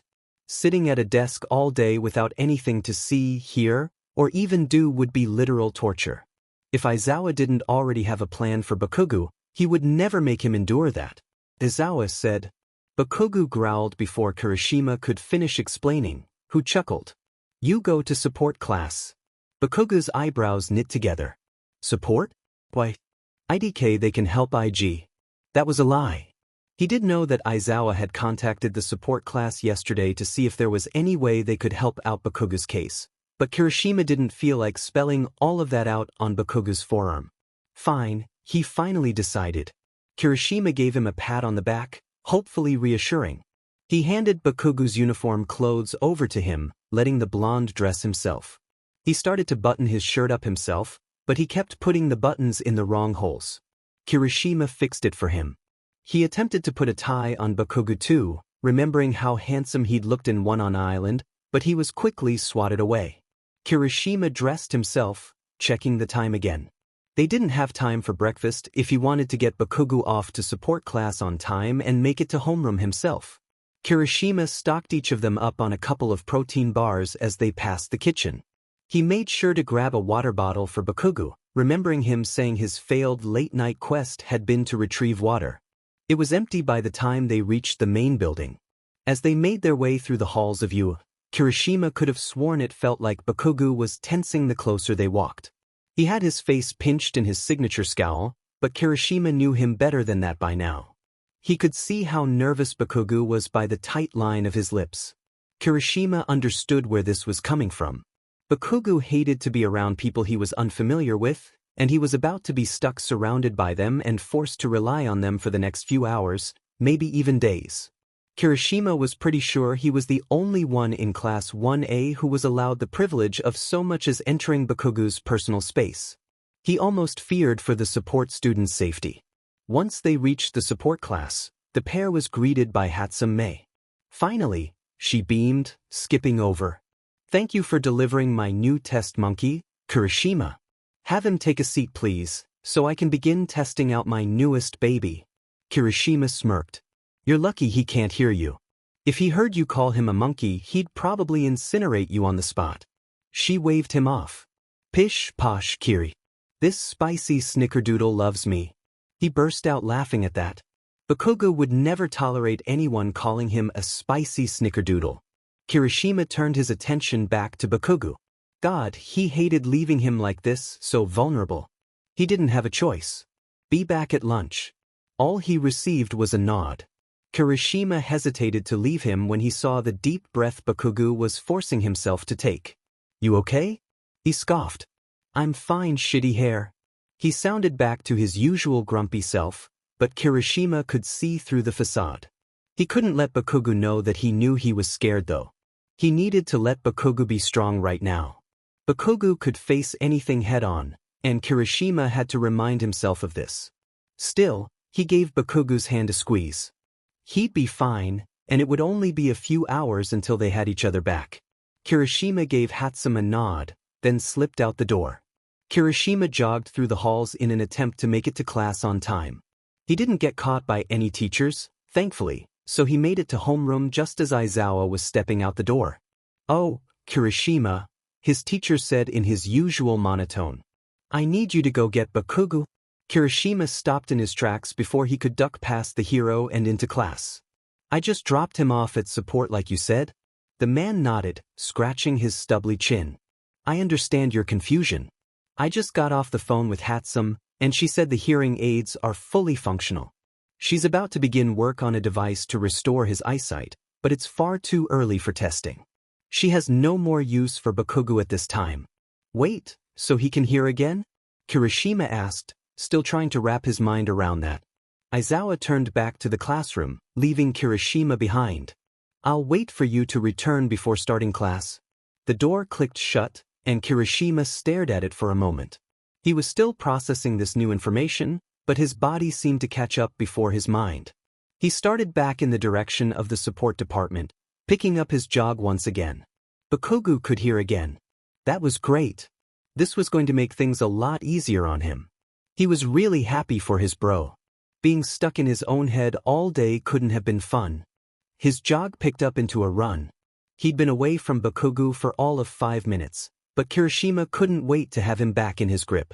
He could feel the loss of Bakugou leaning against him, holding tight to his arm as they walked side by side. He didn't want it to end after the quirk wore off. He reached the support class in record time, but he was panting by the time he got there. Once inside, he spotted Hatsum standing over a surprisingly relaxed Bakugou as she adjusted a couple of small devices placed behind his ears. Hearing aids, he realized. She just built him some simple hearing aids? It couldn't have been that easy a fix, right? As Hatsum stepped back, seemingly content with her work, Bakugou turned toward Kirishima, an eyebrow raised. Did you run all the way here, idiot? Kirishima froze. Wait, so you really can hear me now? He folded his arm and turned his head away. Stupid question. Bakugou visibly shivered, and his cheeks grew worryingly red. Kirishima worried he was catching a cold, and he was about to move forward to feel his forehead when Hatsum beat him there. She jabbed Bakugou in the ribs, whose expression shifted to that of a familiar one, anger. Oi, fuck off. Bakugou! Kirishima scolded. Don't talk to a lady like that. He whirled on Kirishima. Piss off, shitty hair, she's no damn lady. This time it was Kirishima who gave the blonde a swift kick to the shin. Oh, what the fuck? Don't be an ass dude. Well, what else am I supposed to do? Fucking thank her for causing bodily harm? Hatsum snickered. Then, in a teasing voice, she said, Baku, Kirishima isn't going to like you back if you're always so rude. Bakugou visibly stiffened. Kirishima wondered if he was about to sneeze. Maybe he really was catching a cold? Kirishima already fucking likes me, he threw back. I'm his best fucking friend. Kirishima's heart did a funny pitter-patter thing in his chest. He was afraid the others could hear it with how loud it pounded right then. He knew they were best friends. He probably knew long before Bakugou had finally come to terms with it.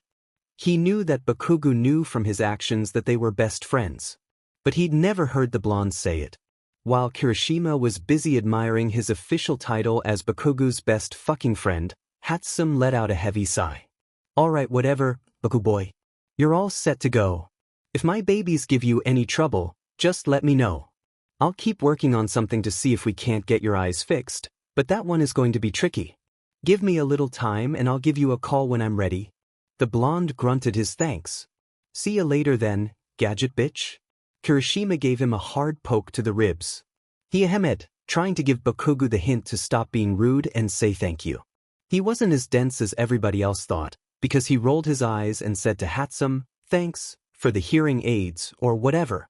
Hatsum smirked and gave Kirishima a wink before turning on her heels and rushing back to her workbench.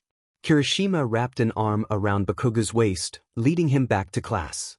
This close, he could feel that Bakugou was warm, but that was pretty normal for him. It wasn't worrying, so maybe a cold wasn't the issue. Was something bothering him?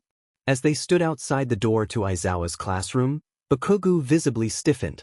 Kirishima could see the sweat glistening on his palms, and he could smell it before that. Bakugou always smelled like caramel, but it was stronger today. You okay, man? He asked, hesitating to open the door. He tightened his grip on Bakugou's arm to snap him out of whatever he was thinking of. It seemed to work, because Bakugou shrugged it off and reached for the door himself. Fine shitty hair. He threw open the door in classic Bakugou style, marching in with Kirishima in tow. Aizawa gave the two a nod, and the chatter of the other students died down once the two made their way across the room. Kirishima helped Bakugou to his desk, then pulled out his notebook and a pencil from his satchel. He laid everything out for the blonde, but he wasn't sure how well his notes were going to turn out when he can't even see them. But Bakugou wanted to try, and Kirishima admired that. He made his way to his own seat, and all three of the other Baku squad members whirled on him immediately. Kaminari slammed his hands down on Kirishima's desk, startling him.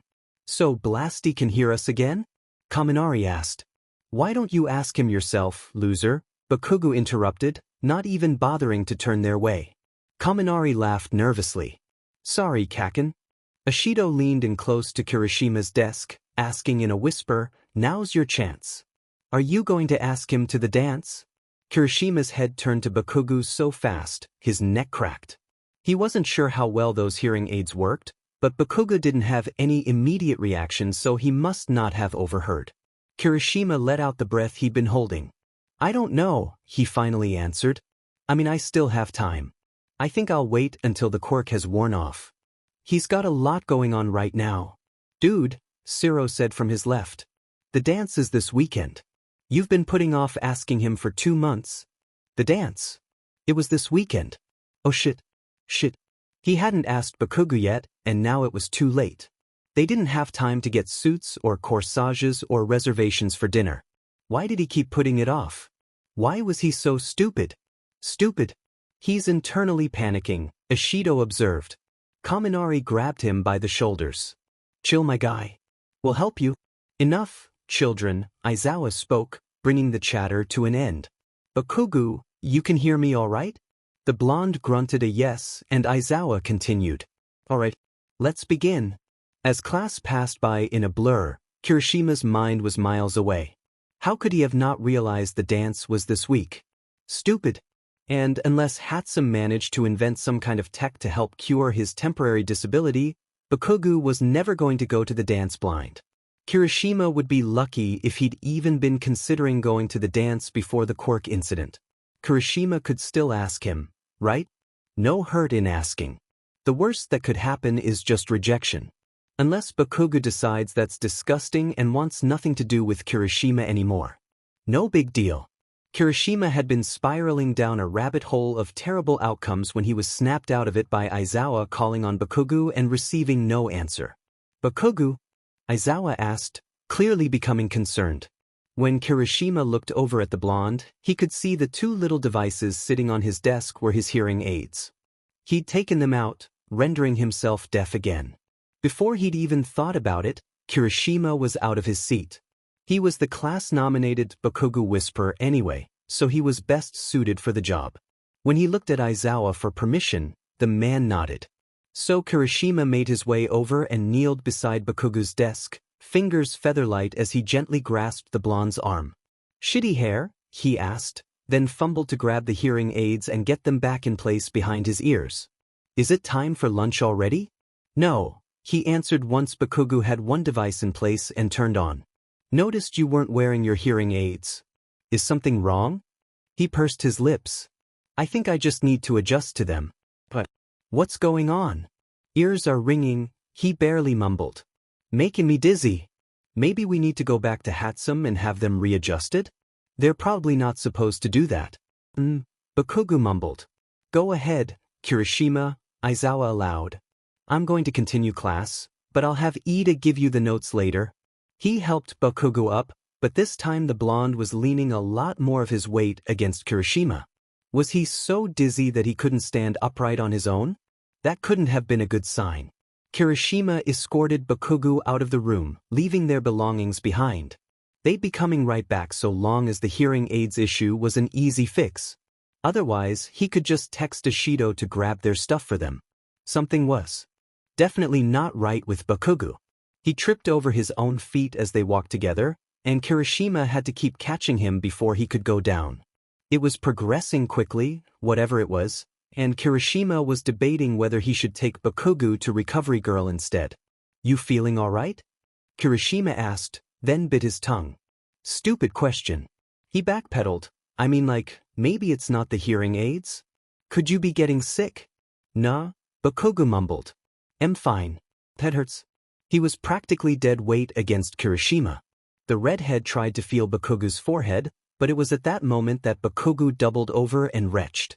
Kirishima had to stifle a gag as his friend vomited up the contents of his stomach. Then he went completely limp in Kirishima's hold. "Bakugou!" Kirishima shook him to try and wake him, but he gave no response. "Shit." He lifted Bakugou into his arms and took off for Recovery Girl's office. The time it took to race there seemed to stretch on as he turned corners and descended hallways. He was out of breath by the time he got there, but he would have kept running until he passed out for Bakugou's sake. Recovery Girl was tending to another student when he got there, but she quickly hurried Kirishima to the empty sickbed across the room. He set Bakugou down and explained what happened leading up to his fainting as she checked out his vitals. "He was acting kind of funny earlier too," Kirishima continued. "I thought maybe he was coming down with a cold or something. Whatever it is, it progressed really fast." Recovery Girl contemplated, mulling over Kirishima's thoughts. "Unfortunately, I don't think this is a cold at all. From what I can see, it appears the quirk is fighting back against the hearing aids. It's the quirk that made him physically sick, and it will only continue as long as he keeps using those gizmos. He needs to let this quirk run its course naturally." Kirishima's heart dropped. Of all the things she could have said, this wasn't what he was expecting. Poor Bakugou. Bakugou awoke to a sour taste in his mouth. This was odd, because A, he'd only eaten one of those shitty protein bars for breakfast, and B, he definitely didn't remember falling asleep. The last thing he remembered was sitting in class. He'd taken the hearing aids off because they were giving him a headache and the ringing was persistent. After that, nothing. Silence. Darkness. He sat up in bed, the action a lot harder than it should have been. His arms felt like jelly and he was so dizzy. He felt like he was on a boat on an angry sea. He almost didn't notice when a gentle hand touched his arm. "Kirishima?" he asked, though he was sure it was him. It was always Kirishima at his bedside when he woke up anywhere other than his room. Sometimes even then. Bakugou scowled. Why would Kirishima be writing into his arm again when he could just talk to him? Where are the hearing aids? What the hell? Where? Bad for Quirk. Bakugou tried his best to figure out what the hell that meant, but he came up without any explanation on his own. "The fuck does that mean, shitty hair? Quirk made you sick, no more hearing aids, sorry." Bakugou forced a scowl on his face, attempting to overwhelm the despair he was feeling by wearing a mask of anger. He didn't want to show weakness when he couldn't be sure who was in the room. He didn't even know where he was. He swallowed down the bile rising in his throat. "So what happened?" "Fainted." "Way to go." His weak ass went and fainted in public, and who the hell even knows who witnessed it. The one good thing that came out of this quirk was that at least he couldn't hear anyone laugh at him. Don't beat yourself up, it happens. He dropped his face in his hands. He needed to get a hold of himself. Do not cry. Don't you dare fucking cry. God, he was so weak. So what now? He asked quietly. He was afraid if he spoke up any louder, his voice might shake. I'm just stuck like this? Kirishima was always an affectionate guy. He had a sixth sense for knowing when Bakugou needed a hug. Usually he would restrain himself, Bakugou could tell when he was holding back. This wasn't one of those times. He wrapped his strong arms around Bakugou, and the dam broke. Fuck, Bakugou cursed. He could feel the warm tears running down his cheeks, so he buried his face in Kirishima's shoulder so anyone else who might have been witness to his show of emotion wouldn't see the evidence. This fucking sucks, Kiri. Kirishima squeezed harder. Bakugou melted into him. After a minute, Bakugou pulled away. He wanted to bask in the hug as long as he could, but he knew it would do no favors for his big fat fucking crush he had on the idiot. He really was a gay fucking disaster. So where are we? He asked, trying to get his mind away from where it had been. Recovery Hag's office? Kirishima hit him, but not enough to hurt. He chuckled. She was probably in the room. He snickered at that. Kirishima was probably in the middle of apologizing for him too. Then his stomach twisted, probably growling too. I'm hungry, shitty hair. Perfect lunchtime. Great, he said sarcastically. He didn't like the idea of being in a lunchroom filled with other students that he couldn't see or hear or guard himself around at all, but it was better than going back to the dorms and attempting to cook for himself. He could make Kirishima do it, but he didn't want to put more on the redhead than he already had. He'd be fine with whatever lunch Rush had on the menu. Recovery Girl allowed them to leave after popping a cherry sucker in Bakugou's mouth, and soon they were on their way to the lunchroom. Kirishima left Bakugou at what he assumed was their usual table with the other Baku squad members, heading to grab them both some food. Someone on his right tapped Bakugou on the shoulder, and the touch sent a tiny static shock into his muscle. Eh? He asked, holding his arm out for who could only be Kaminari to reply. Hi, it's Dunce Face. Bakugou snorted. It was the first time one of his idiots addressed themselves with the nickname he'd given them. As if I couldn't tell when you fucking zapped me. Oop, how are you? He grunted a quick, fine. Where he really didn't care for the answer, he figured Kirishima would be proud of him if he made an effort and asked, how are you, Dunce Face? Good. So good that you needed to add 6 extra O's, huh? Bakugou rolled his eyes. These extras were exhausting. Did I miss anything important in class? Hero history, are you coming back? Fuck no. Nothing I can do in class. I think Kirishima and I are going back to the dorms. Bakugou felt the clink of a tray dropped on the table in front of him. Kirishima's hand came to the small of Bakugou's back and rubbed a few quick circles into his skin before disappearing again. Then Kirishima grabbed his opposite arm than Kaminari had been using and scrawled out a quick. Got you a teriyaki sub carrots onigiri. All of which were foods he could eat with his hands. God, Kirishima was the best. Bakugou wasn't about to let Kirishima feed him in front of everyone, and he didn't want to struggle to use chopsticks so they could laugh at him either. Thanks, shitty hair, he said as he felt around the tray, fingers sliding over what could only be his sandwich. Kirishima replied by giving his arm a small squeeze. After lunch was finished, Kirishima and Bakugou headed back to the dorms like he'd figured they would. They sat around for a while, but without much for Bakugou to do, he convinced Kirishima to take him to the gym so he could at least have a run on the treadmill and lift a few weights. It helped get some of the tension out of his muscles, as well as the bath they took afterwards. While sitting in the hot waters of the communal baths, which they apparently shared with Ida, Ajuru, and Koda tonight, Kirishima and Bakugou managed to hold a few conversations. It was weird for the blonde at first, having his best friend and, fucking hell, crush so close while completely naked and exposed and thankfully unable to see the nude culprit of his new feelings himself. Bakugou had never been much of a conversationalist since long before the quirk, so Kirishima traced and scribbled whatever popped into his head onto Bakugou's arm and he would give an answer in the form of a grunt or occasional hum. And honestly, he didn't mind it. It kept him out of his own head, and he appreciated the updates on what was going on around him. It occurred to Bakugou that it felt almost normal to interact this way at this point. He didn't mind the moments like these.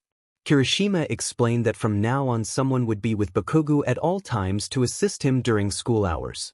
Aizawa had decided Kirishima couldn't keep missing class, so all of 1A would be taking turns in aiding him. Tomorrow, Ito would take morning shift and Jairu would take afternoon. After school was out, Kirishima would be free to take over again. Bakugou wasn't happy about being babysat by his classmates, but he understood Kirishima didn't deserve to get behind on his studies on his behalf. He could bear it for Kirishima. As the night dragged on, Bakugou was restless and knew going to bed would be no use. Kirishima had to study for a test he'd missed today and would instead take tomorrow, and Bakugou didn't want to get in the way of his education. So while the Baku squad helped him study, Bakugou found entertainment in playing with a yo-yo given to him by Soy Sauce Face. After a while, Pinky swapped the toy out for a paddle ball and later a finger trap. At some point, Pikachu got him a bowl of strawberry and chocolate chunk ice cream, which definitely didn't fit in his diet, but he couldn't care less at the moment. Taste was one of the few senses he still had, and although he'd never been a big fan of sweets, he didn't mind the flavor. When Kirishima eventually took him to bed after brushing their teeth together, Bakugou was almost disappointed when the redhead didn't climb back into bed with him. Curling in on himself, he missed the warmth of his friend. He'd stupidly wasted his opportunity the previous night when he got himself lost on the second floor. If the chance came, he wouldn't squander it again. Bakugou wasn't sure what woke him. He sat up in bed and waited, considering. Maybe someone on his floor closed a door and he felt it shake his bed? Maybe Kirishima was in his room stomping around? When nothing happened, he leaned back against his pillow again to attempt to fall asleep once more, figuring nothing had woken him up but his own stupid brain. Then he felt it. Something rattled the bed, maybe his door slamming? It was enough to make him jump. "Kirishima?" he asked, holding out his arm for him to trace on. His heart jumped into his throat when whoever this intruder was did not only grab his arm and yank him ungracefully out of bed, but they threw him over their shoulder like a sack of potatoes and took off. He could feel the man under him running, each step like a punch to the gut with this guy's shoulder in his stomach. This person was all bulk and muscle, definitely masculine. This had to be Kirishima. Who else would it be if it wasn't? Kirishima? He tried again, hoping for some kind of an answer so he could stop freaking out. When he didn't receive one, it felt like his chest was caving in on itself. Who the hell was this? "Put me down," he demanded, trying to wriggle out of this man's grip. He held tight, his grip unrelenting. "Fucking put me down." They gave no reaction. His fear gave way to full-blown panic, and he was having trouble catching his breath. He started pummeling his fists into the man's back, but it did nothing to stop him. He was all muscle, and Bakugou's punches didn't make a dent in this kidnapping. Kidnapping? Oh God, not again. He couldn't go back to the league. He couldn't. He could feel the familiar sparks tickling his palms before they grew into pops of explosions. He attacked the man ruthlessly, punching and kicking and exploding with everything he had, but nothing was working. It didn't feel like they were even slowing down. Then the smell hit him. Something burning, and it wasn't from his quirk. Fire. His throat felt like it was constricting, and his voice caught as he choked. This was bad. This was so bad. He was being kidnapped by the league. He couldn't go back. He couldn't. "Help!" he screamed. It tore through his chest painfully, but he needed to be heard. He didn't care who saved him. Fucking Deku could for all he cared. He wasn't going back to the league. Fucking help. They broke into the cold night air, and Bakugou screamed at the top of his lungs. He was falling into a full-blown panic attack. He couldn't breathe, couldn't think straight. His punches had weakened tremendously and he couldn't feel the explosions on his skin anymore. Then he was unceremoniously dropped to the ground. Bakugou scrambled back, away from his kidnapper as he choked on all the air he drank in. He needed to get his breathing under control if he was going to put up a fight. More hands found him, these gentler and daintier. Bakugou flinched away, fighting to keep them off, but they just kept coming back. "No," he cried, struggling against them while still prone to the cold ground. "I'm not going back. Get the fuck off me." There were at least 2 pairs of hands, and a third found him from behind. They came around his collar, and whether it was for a hug or to strangle him, he wasn't taking chances. "Kirishima," he screamed, kicking and thrashing. His quirk wasn't working, not even so much as a fucking spark. Each set of hands retreated, leaving Bakugou to wrap his arms around himself as his best defense. Someone else touched his arm in the place Kirishima always writes out his answers. This same person started rubbing circles into his back, right between his shoulder blades. It wasn't Kirishima, that much was obvious, but Bakugou didn't like not knowing who it was touching him. Thankfully, he didn't even need to ask. Kaminari, his brain supplied. Fucking hell, was he not actually being kidnapped? Were there even villains here? Fuck, he just screamed and kicked like a child throwing a tantrum, probably in front of his whole class. He buried his face in his hands, hiding his tears. Normally he could turn his fear into anger like flipping a switch, bark at everyone to fuck off and mind their own fucking business. But the anger wasn't there. He just didn't have the strength left in him to be angry anymore. He was tired and frustrated, and all he wanted was to get back to normal. Before he could do that, he needed to get his breathing back to normal. He recognized he was once again on the verge of hyperventilating, and Kaminari drawing circles into his back was surprisingly helping. He'd prefer it was Kirishima, his most trusted friend, but this would do. Speaking of Kirishima, "Where's shitty hair?" he managed to croak out. "Back inside." Bakugou didn't understand.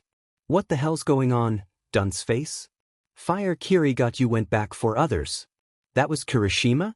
he asked before everything else processed in his slow as fuck brain. "Fire? The fucking dorms were on fire? And Kirishima's stupid ass went back inside." "Don't worry, he's okay. I fucking know that," he snapped at the other blonde. He hated that his panic had bled through into his expression. He sighed, knowing getting angry would be no use. He hugged his knees to his chest, hiding his face in his kneecaps. "Just tell me when he gets out." Hearing Bakugou cry for help broke something fragile deep inside Kirishima that he didn't know was there. It made his chest tight and his throat ache. He failed to hold back his own tears as he raced to get the blonde to safety. The fire had started in the laundry room. Kirishima was just trying to get some laundry done when he first smelled smoke. He was descending the stairs, just headed to the communal washing machines with one basket of his and one of Bakugou's dirty uniforms, and the smoky smell only got stronger. He assumed Kaminari or Todoroki were just goofing off with their quirks in the common area or something to that degree. It wasn't the first time he smelled fire in the dorms, and it definitely wouldn't be the last. As he rounded the corner to the laundry room, it was like a punch to the chest. He dropped the baskets as he started to cough and hack against the dark smoke that roiled out of one of the dryers. Small flames licked at the white walls and quickly began climbing up the structure. His brain snapped into hero mode. The dryer was on fire. Why hadn't any alarms gone off? He had to get everyone out fast. The flames were spreading too quickly. He found a fire alarm around the corner and pulled at the handle. The alarms immediately blared throughout the building, alerting everyone to the danger. In the back of his mind, he wondered if the smoke detector was out of batteries. With the thick, heavy smoke filling the air, there's no way it couldn't have detected the fire. As Kirishima raced to the common room, he was relieved to find 2/3 of his class were already there, looking a bit shell-shocked but shuffling out in an orderly fashion thanks to Ida. "Kirishima," called Midoriya from his left, panic clear in his voice. "Where's Kaken?" "I'm on my way to get him now," he answered with a reassuring smile. "He was sleeping when I left him. The fire is in the laundry room, so let the teachers know once they get here." "Oh, and do a head count once everyone is outside." Midoriya nodded once, a confident smile stretching across his own face. "Right." Kirishima turned away from his classmate and raced up the stairs, trusting the other students to get themselves out safely. The smell of smoke faded as he made his way to the 4th floor. By the time he reached it, his lungs felt like lead. He wasn't sure if it was from inhaling the smoke or he needed to work on his cardio. He kicked Bakugou's door open, only to find Bakugou sitting up in bed, eyes wide but unseeing. "Kirishima?" the blonde asked, holding his arm out for his friend to trace on. In hindsight, Kirishima should have given some kind of answer there. He should have given anything other than grabbing Bakugou by the arm and yanking him unceremoniously out of bed, throwing him over his shoulder and taking off. He wasn't thinking straight. His mind was in hero mode, focused purely on getting his best friend to safety. His brain didn't process that Bakugou had repeated himself, asking again if it was Kirishima. He didn't answer in time. Bakugou tensed in his grip, then he started shouting, "Put me down!" The blonde wiggled and thrashed, trying desperately to get out of Kirishima's hold. Kirishima couldn't just let him go, not now, not with the fire still growing and out of control. "Fucking put me down!" Bakugou's breathing started to come in quick, tight breaths. He was clearly panicking, slamming his fists into Kirishima's back in a desperate attempt to break free. All Kirishima could do was harden his skin and continue racing down the stairs. They'd nearly made it to the first floor now. Bakugou was only becoming more frantic. He kicked, punched and thrashed wildly, desperate to escape. He'd begun letting off little pops of explosions of warning against Kirishima's skin, but it wouldn't hurt him so long as he was hardened. They grew bigger as Kirishima pushed forward, growing into full explosions that would have seriously injured anyone else. The smell of smoke hit Kirishima's nose just as he burst from the stairwell, and it must have hit Bakugou simultaneously. The blonde's full body tensed, frozen in a state of fear. He could feel Bakugou's hands clutch the fabric of Kirishima's now destroyed shirt. Then Bakugou did the last thing Kirishima would have ever expected him to do. He screamed for help. The sound was gut-wrenching and ugly, something that shouldn't have ever come from Bakugou Katsuki. He was the strongest man Kirishima knew. No, the strongest man he'd ever known. Here he was, reduced to pleas for help because of Kirishima. It was Kirishima's fault. Bakugou was having a panic attack and screaming for help because of Kirishima. But why was he crying for help? He was safe in the dorms. What was he thinking? Did he think he was being kidnapped? Oh God. He thought he was being kidnapped. As they burst through the front doors of the dorms, Bakugou belted out another, more painful than the last, "Fucking help." The other students were waiting out here, and every head turned to them. Aizawa was just approaching the scene, and he cut off Bakugou's quirk immediately. Kirishima spotted his friends off to the side, so he ran to them knowing they could help calm Bakugou. He tried to be gentle, but with all of Bakugou's thrashing and hyperventilating, he mistakenly dropped his friend to the cold ground when he tried to set him down. Kaminari, Siro and Ashido flocked to them as Bakugou scrambled away from Kirishima, thinking he was some kind of villain here to take him away. The blonde choked as he tried to catch his breathing, but as his friend's hands tried to calm him with gentle touches, his panic only increased. Kirishima felt sick knowing the whole class bore witness to Bakugou's display of weakness. The strongest in class reduced to this. "No," the blonde cried, slapping the hands away. "I'm not going back. Get the fuck off me." And if that didn't confirm Kirishima's kidnapping suspicion, Uraraka grabbed Kirishima by the shoulder and pulled him away. It wasn't until they locked eyes and he was met with a look of pity that he realized he was still crying. He quickly wiped away the tears that only continued to flow steadily from his heavy eyes.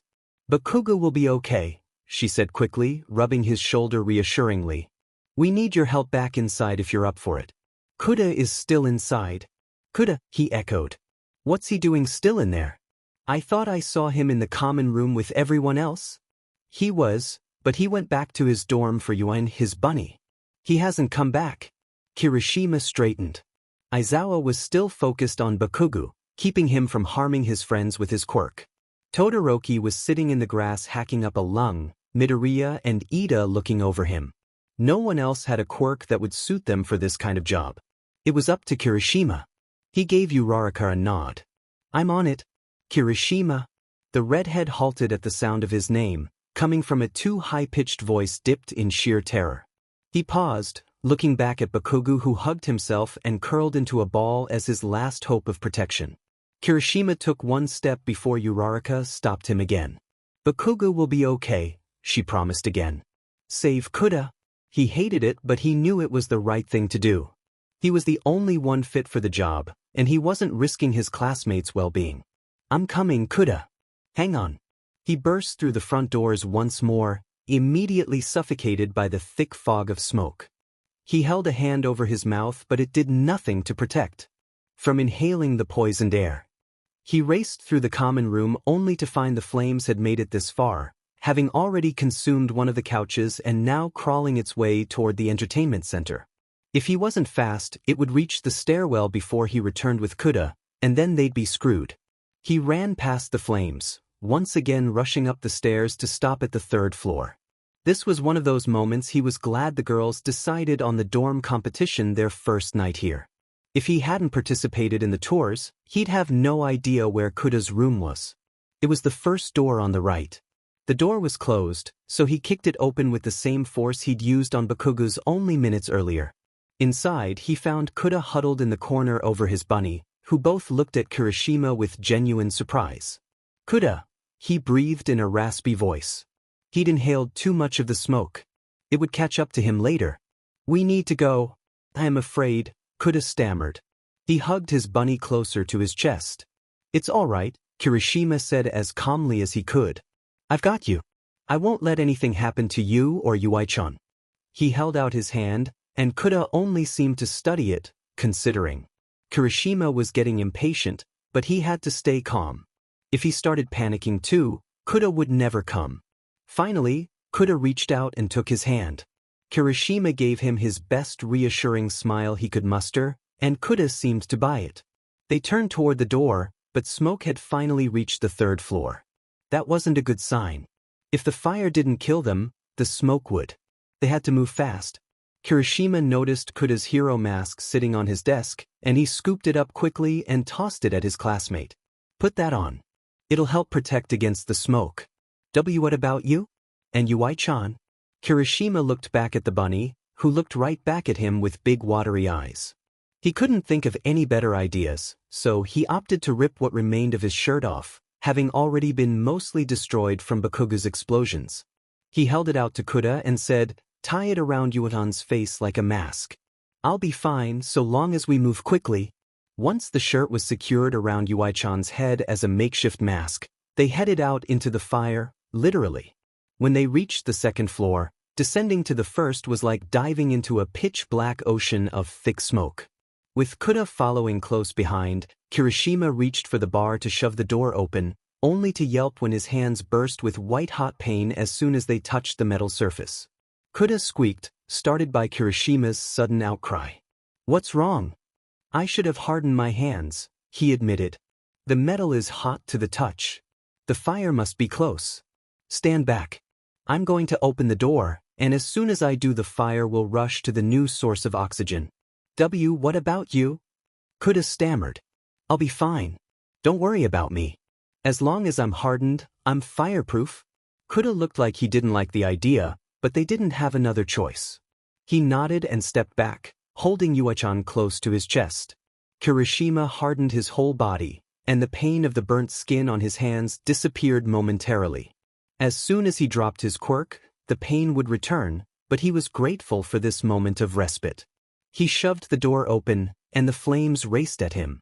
They must have been on right outside the whole time. He quickly pushed the door closed again, keeping the flames trapped on the other side until they ate through the walls too. "Damn it," Kirishima cursed.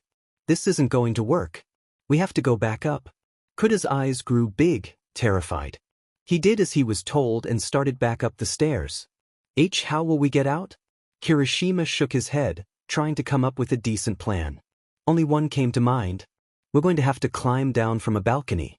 It's not a far drop from the second floor. If we can wave someone down, maybe they can get a ladder or something." "Good plan," Koda agreed, looking a little more confident. Kirishima's lungs were starting to really ache. As soon as he dropped his quirk again, the pain in his hands came back tenfold and he couldn't help but hack and cough against the smoke trapped in his lungs. He blinked rapidly, his eyes having dried out in the stale air. He had to stop and clutch the railing to keep himself upright while he choked on the oxygen that was doing more harm than good. "Kirishima!" Koda cried, rushing back down a couple steps to help him up the remaining few. "I'm okay," he wheezed. "No, you're not." Koda fired back. "We need to get out of here." They moved as fast as they could, stopping at the second floor. Minetta's door was first, but it was locked and Kirishima didn't think he had the strength left to kick down a third door tonight. Thankfully, Midoriya's room was next and he'd left the door unlocked. Kirishima leaned heavily on Koda as they crossed the room. His knees wobbled and threatened to give out at any moment. His eyesight tunneled and turned black at the edges. He must have inhaled more smoke than he'd realized. They slid the glass door open and stepped into the cool night breeze. The drop really wasn't all that far, but it could definitely injure Koda if he didn't land right. It would be best if they could get help from their class. Koda must have had the same idea, because suddenly he was shouting for them.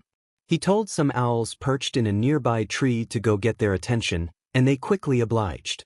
Within a minute, half the class was rounding the corner of the building. "Drop Yui-chan?" Shuji called up to Koda. Their youngest classmate held out his arms as a sort of safety net. "I'll catch him." Koda nodded, complete faith in his classmate. Without hesitation, Koda pecked a kiss to his pet's head and tossed him gently down to Shuji. Shuji caught the bunny with grace. Yui-chan was safe, and Koda beamed a brilliant smile. "Your turn, Koda." Tokoyami called up. Dark Shadow rose to their height and held out his arms, scooping Koda up before he could even protest. Lastly was Kirishima. So long as he used his quirk, he could jump and land safely without a scratch. He'd done it plenty of times before from his own balcony on the 4th floor. Piece of cake. Kirishima climbed over the railing. He hardened his whole body. His eyesight grew darker. He could hear the shouts of his friends willing him to jump to safety, but it was muffled and distant, like he was underwater. He dropped. And he was unconscious before he hit the ground. Kirishima came to in Recovery Girl's office. The lights were off, but the fluorescent light seeping into the room from her office was enough for him to make out the school's infirmary. Through the blinds, he could make out the city far below the hill on which Yue stood. The sun was only just beginning to peek over the horizon in the far distance. Kirishima moved to sit up and assess himself, finding someone had swapped out his ruined clothes from last night for gray sweatpants and a plain red t-shirt. Both of his hands were wrapped up tight in gauze. He was sore all over and felt like one giant bruise, but nothing seemed to be broken or missing. He threw off the sheet draped over him, planning to get out of bed and find a teacher to figure out what happened after he passed out. He paused when he noticed the bed a few feet away, a body fast asleep and snuggled into the covers. The figure was facing away from Kirishima, but even from behind he could easily identify his best friend just from that messy blonde mop of hair alone. What was Bakugou doing in the infirmary, though? He hadn't been injured as far as Kirishima remembered. He was tempted to wake him and ask, but Kirishima would let him get his sleep. After the previous night, he deserved to rest. It was at that moment Aizawa entered the room with Recovery Girl and Present Mike in tow. They all had a cup of coffee in hand, and Present Mike held a box of glazed donuts as well. Aizawa looked a little surprised to see Kirishima awake, but the emotion passed quickly. His face shifted back into his perpetual look of disinterest. "Morning," he said simply, going to take a seat at the far side of the room. Present Mike took the one beside his and immediately broke into the donuts. "Good morning," Kirishima replied, or tried to. His voice broke, and he felt the overwhelming urge to choke. He coughed and coughed until his lungs hurt, and Recovery Girl was at his side in an instant to pat him on the back as he retched. "Take it easy, Sonny," Recovery Girl told him. "You took in a lot of smoke. Your lungs need time to heal. Don't be surprised if you lose your voice for a couple days." "Wh, what happened?" he managed in a raspy voice. "You passed out after breathing in too much smoke," Aizawa explained. "You got Koda out safely, but you weren't so lucky. You took a hard fall from Midoriya's second-story balcony." Kirishima cringed. No wonder he was so sore. He hadn't been hardened when he hit the ground. "Everyone is okay?" he asked, glancing at Bakugou in an unspoken question. "Why is he here?" Aizawa sighed. "Everyone is fine. You were the only student injured, but Recovery Girl healed you. You'll probably be sore for a few days, but you'll live. As for the rest of your class, everyone was sent home. School was canceled for the day while the dorms are being repaired. The fire was contained to the 1st floor, so the dorms should be ready by tomorrow morning. You and Bakugou are the only students still here. You are obviously here due to injury. We contacted your mothers to let them know what happened, and last I spoke to them they were trying to find a flight home." "No," Kirishima said quickly, and his throat made sure he knew that was a mistake. He coughed again for a few moments, the adults in the room allowing him to get it out of his system before he could continue. "I'll call them. Tell them not to cancel their trip. They're worried about you, Kirishima," Aizawa pressed. "I'll video call," he returned. "They'll see I'm okay." Aizawa didn't look like he was in the mood to argue. He took a long sip from his coffee, letting the subject drop.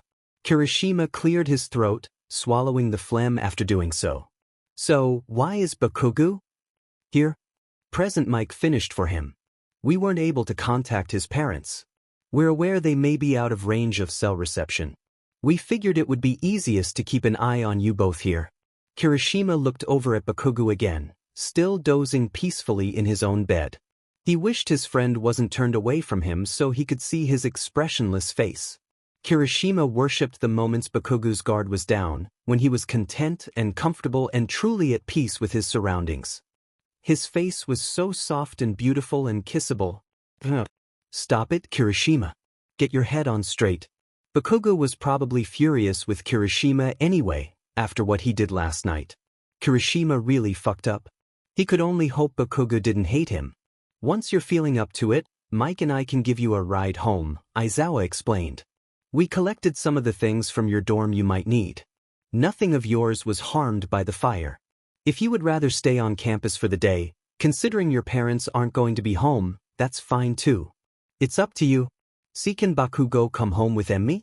"If he wants to," Kirishima rasped. Aizawa took a moment to answer. Where his face gave no hint of whatever emotion he was currently suppressing, his eyes told a different story. He was considering, probably assessing some pros and cons, before finally deciding on a simple yes. "You've been taking great care of your classmates so far, listener," Present Mike confirmed with a flashy smile.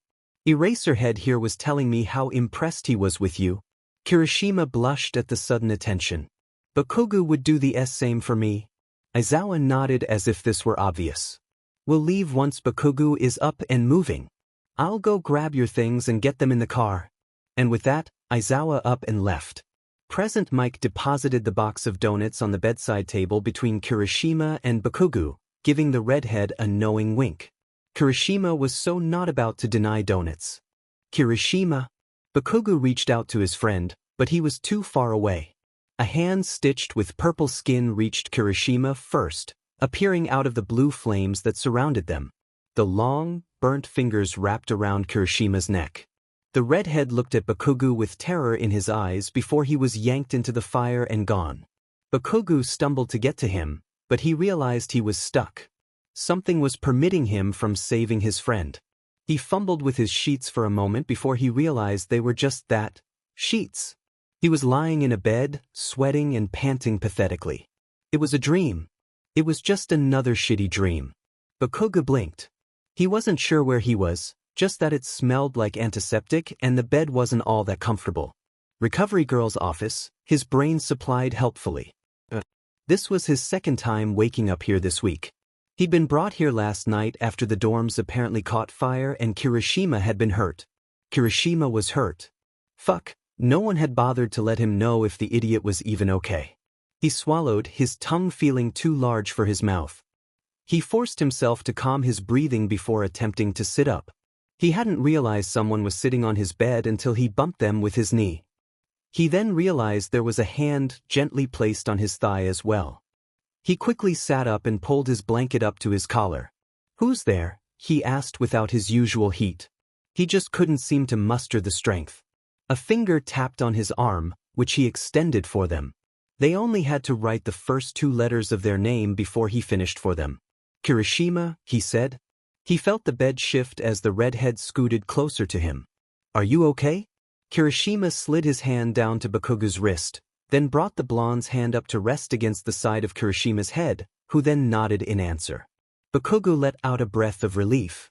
Shitty hair was right here and he was okay. It felt like the weight of the world had been lifted from his shoulders. He'd been so tense about this all night. "Good," Bakugou breathed. Then he punched the idiot on the shoulder. He felt Kirishima jump, startled by the action. "Fucking idiot," Bakugou growled. "Don't do that shit to me again." Kirishima caught him by the wrist and traced on his arm. Sorry. Bakugou turned his head away. Whatever. Were you scared? He scoffed at the insinuation. No, I wasn't fucking scared. I just didn't feel like going to your damn funeral. He really hoped he sounded more sincere than he felt. It took a moment for Kirishima to reply to that, and when he did it was only to say, wait, as if that wasn't what he was already doing. I meant sorry for kidnapping you out of bed. Shit. And I'm sorry for getting myself hurt, too. Bakugou swallowed hard. He felt his face heat up, so he turned his head away fast enough to give himself whiplash. He wasn't about to admit how fucking terrified he was when Kirishima had stolen him from his bed. His mouth tasted bitter when he remembered the panic that crawled up his throat after he'd smelled the smoke. Just the thought of Dabi coming back for him. Let's just drop it, he choked out. Okay, want a donut? That was a quick subject change.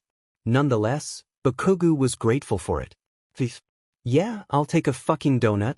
He was pleasantly surprised to bite into a frosted donut with sprinkles, and not for the first time, he was thankful his sense of taste wasn't taken as well. He couldn't imagine how awful it would be to have to eat tasteless mush until the quirk wore off. He probably would have starved. Bakugou ate 2 donuts before Kirishima finally explained everything. He started with the fire in the laundry room, then how he ran upstairs for Bakugou. He had to go back in for Koda, ended up inhaling too much smoke and hurting himself. Bakugou made sure to interrupt and tell him he was an idiot. The students had been sent home all except Kirishima and himself. It was still early, and within minutes they were climbing into the back seat of Aizawa's car. Kirishima said his moms wouldn't be home, and Bakugou's parents were without any cell reception, so it would just be the 2 of them. Alone for the night. By themselves. He swallowed his nerves. Why would that make him nervous anyway? Bakugou doesn't get nervous when faced against a deadly foe, but the idea of him and Kirishima alone in a house together is enough to make his heart quicken? He and Kirishima hang out all the time. Kirishima has literally been at his side nearly every minute of the day since he'd been hit with this shitty quirk. Just because they'll be alone together off campus shouldn't change anything. Plus, they've been off campus alone plenty of times, heading to the arcade, grocery shopping for the dorms, going together to that cafe to study where the rest of the idiots won't bother them. They reached Kirishima's home after another long, nauseating car ride.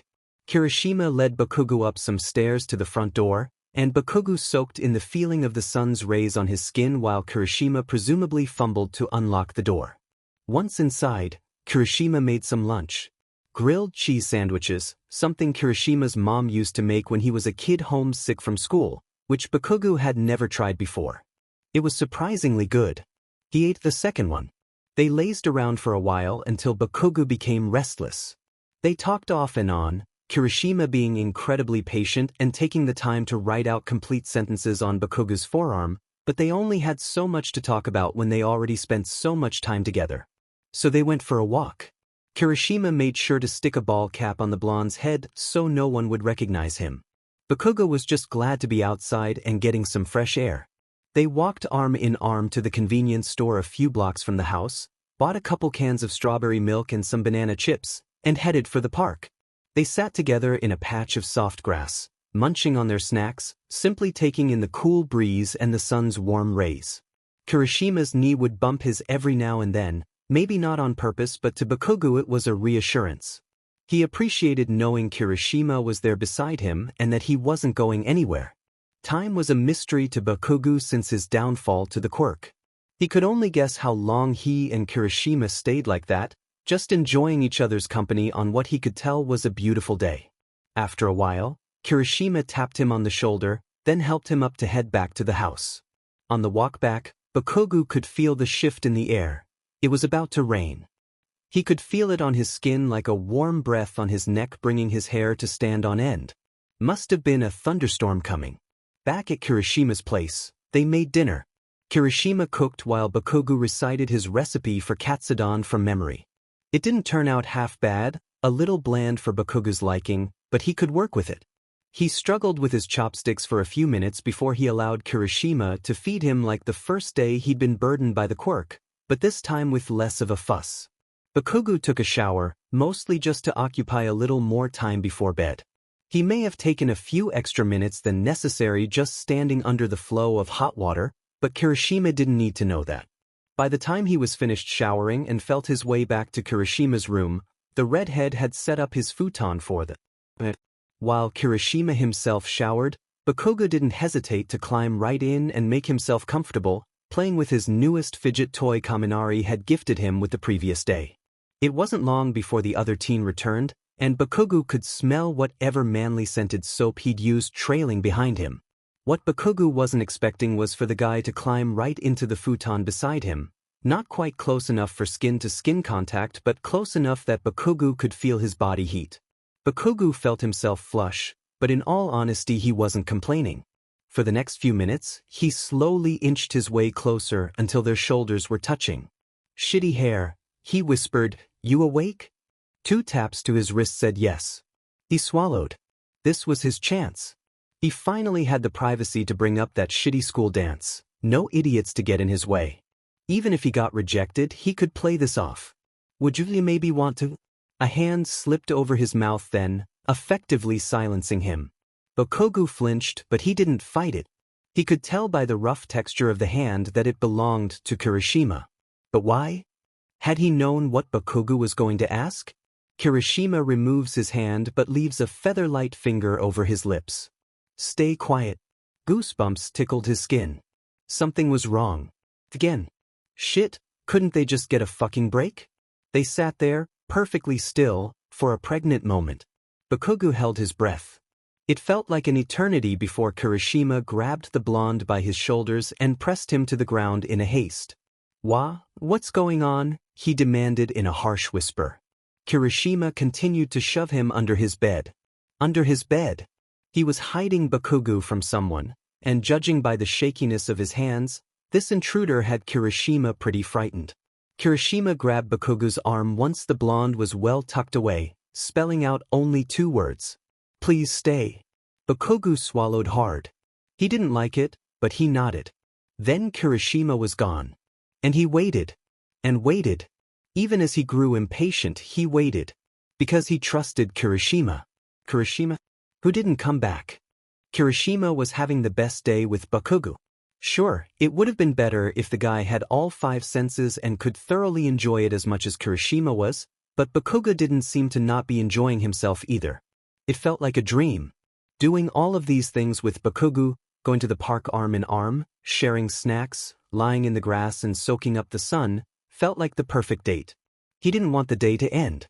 But as he watched the dark clouds roll in, he knew they had to head home or be caught in the oncoming storm. He hated to disturb Bakugou when he looked so content, face void of his usual scowl as he lay on his back with eyes closed, but the storm was fast approaching. So he tapped the blonde on the shoulder and helped him up. Once home, Kirishima decided to make one of Bakugou's favorites, katsudon. The problem was he didn't know where his moms kept the recipe, so he opted to ask Bakugou, who would likely know it from memory. Kirishima was right. As Bakugou explained away the recipe, Kirishima followed every step intently, wanting to impress Bakugou with his kitchen know-how, although everything he knew about cooking had come from Bakugou in the first place. When all was said and done and Bakugou took that first bite, he said, "Not bad, shitty hair," which was actually high praise coming from the king of explosion murders. Bakugou was doing better with his chopsticks than that first day he'd been burdened by the quirk, but Kirishima could still see the struggle. He tapped Bakugou on the thumb, who sighed but relented. Kirishima beamed at the opportunity to once again help his best friend out with such an intimate but necessary task. Bakugou was less shy this time around, goofing around and at one point chomping down on the chopsticks and refusing to let go. Kirishima would cherish this moment forever. When Kirishima noticed the blonde let out a big yawn, he decided it was time to make up their bed. He was determined not to let Bakugou suffer any nightmares tonight, choosing to take the floor alongside his friend. As Bakugou showered, Kirishima brought out and set up their futon on the floor of his bedroom. As soon as the door to the bathroom creaked open, Kirishima could smell his mom's shampoo. It made Kirishima's stomach flutter tenderly, recalling that he'd forgotten to show his friend which bottles were his and which belonged to his parents. If he noticed, Bakugou didn't say anything. He found his way to Kirishima's room by feeling along the walls just fine, much to the redhead's awe, and didn't hesitate to make himself at home in his temporary bed. He stepped on it with his bare foot, assumably knowing immediately it was his sleeping arrangement for the night, and climbed right in without hesitation. He pulled the covers up to his chin and found the fidget toy Kirishima left out for him. He'd found it in the blonde's backpack, probably another gadget gifted by Kaminari. Everyone knew that ADHD-riddled boy had loads of them. Kirishima showered next. He was quick, wanting to get back to Bakugu's side before he fell asleep, so he wasn't startled when he woke up with Kirishima beside him. Feeling fresh and rejuvenated, he exited the bathroom and turned out all the lights before heading to bed. Bakugou was still awake to Kirishima's pleasure, though his eyebrows scrunched together for a brief moment when Kirishima settled into the futon beside him. He relaxed quickly, even scooted closer until their shoulders were touching. Kirishima beamed. This was proof Bakugou didn't mind being close to Kirishima, maybe even liked it, right? Maybe even liked him? The thoughts raced through his head, refusing to silence, proving he was getting very little sleep tonight. Then Bakugou spoke up. "Shitty hair, you awake?" Kirishima tapped him twice on the wrist. Bakugou didn't speak right away. Kirishima would let him take his time. He watched as the blonde's lips pressed into a thin line. He was thinking hard about something. Maybe how to word what he would say next. As Bakugou finally opened his mouth to say whatever was burdening him, it was drowned out by the sound of the front door splintering as it was forcibly broken. Kirishima slapped a hand over Bakugou's mouth. The blonde flinched but immediately silenced.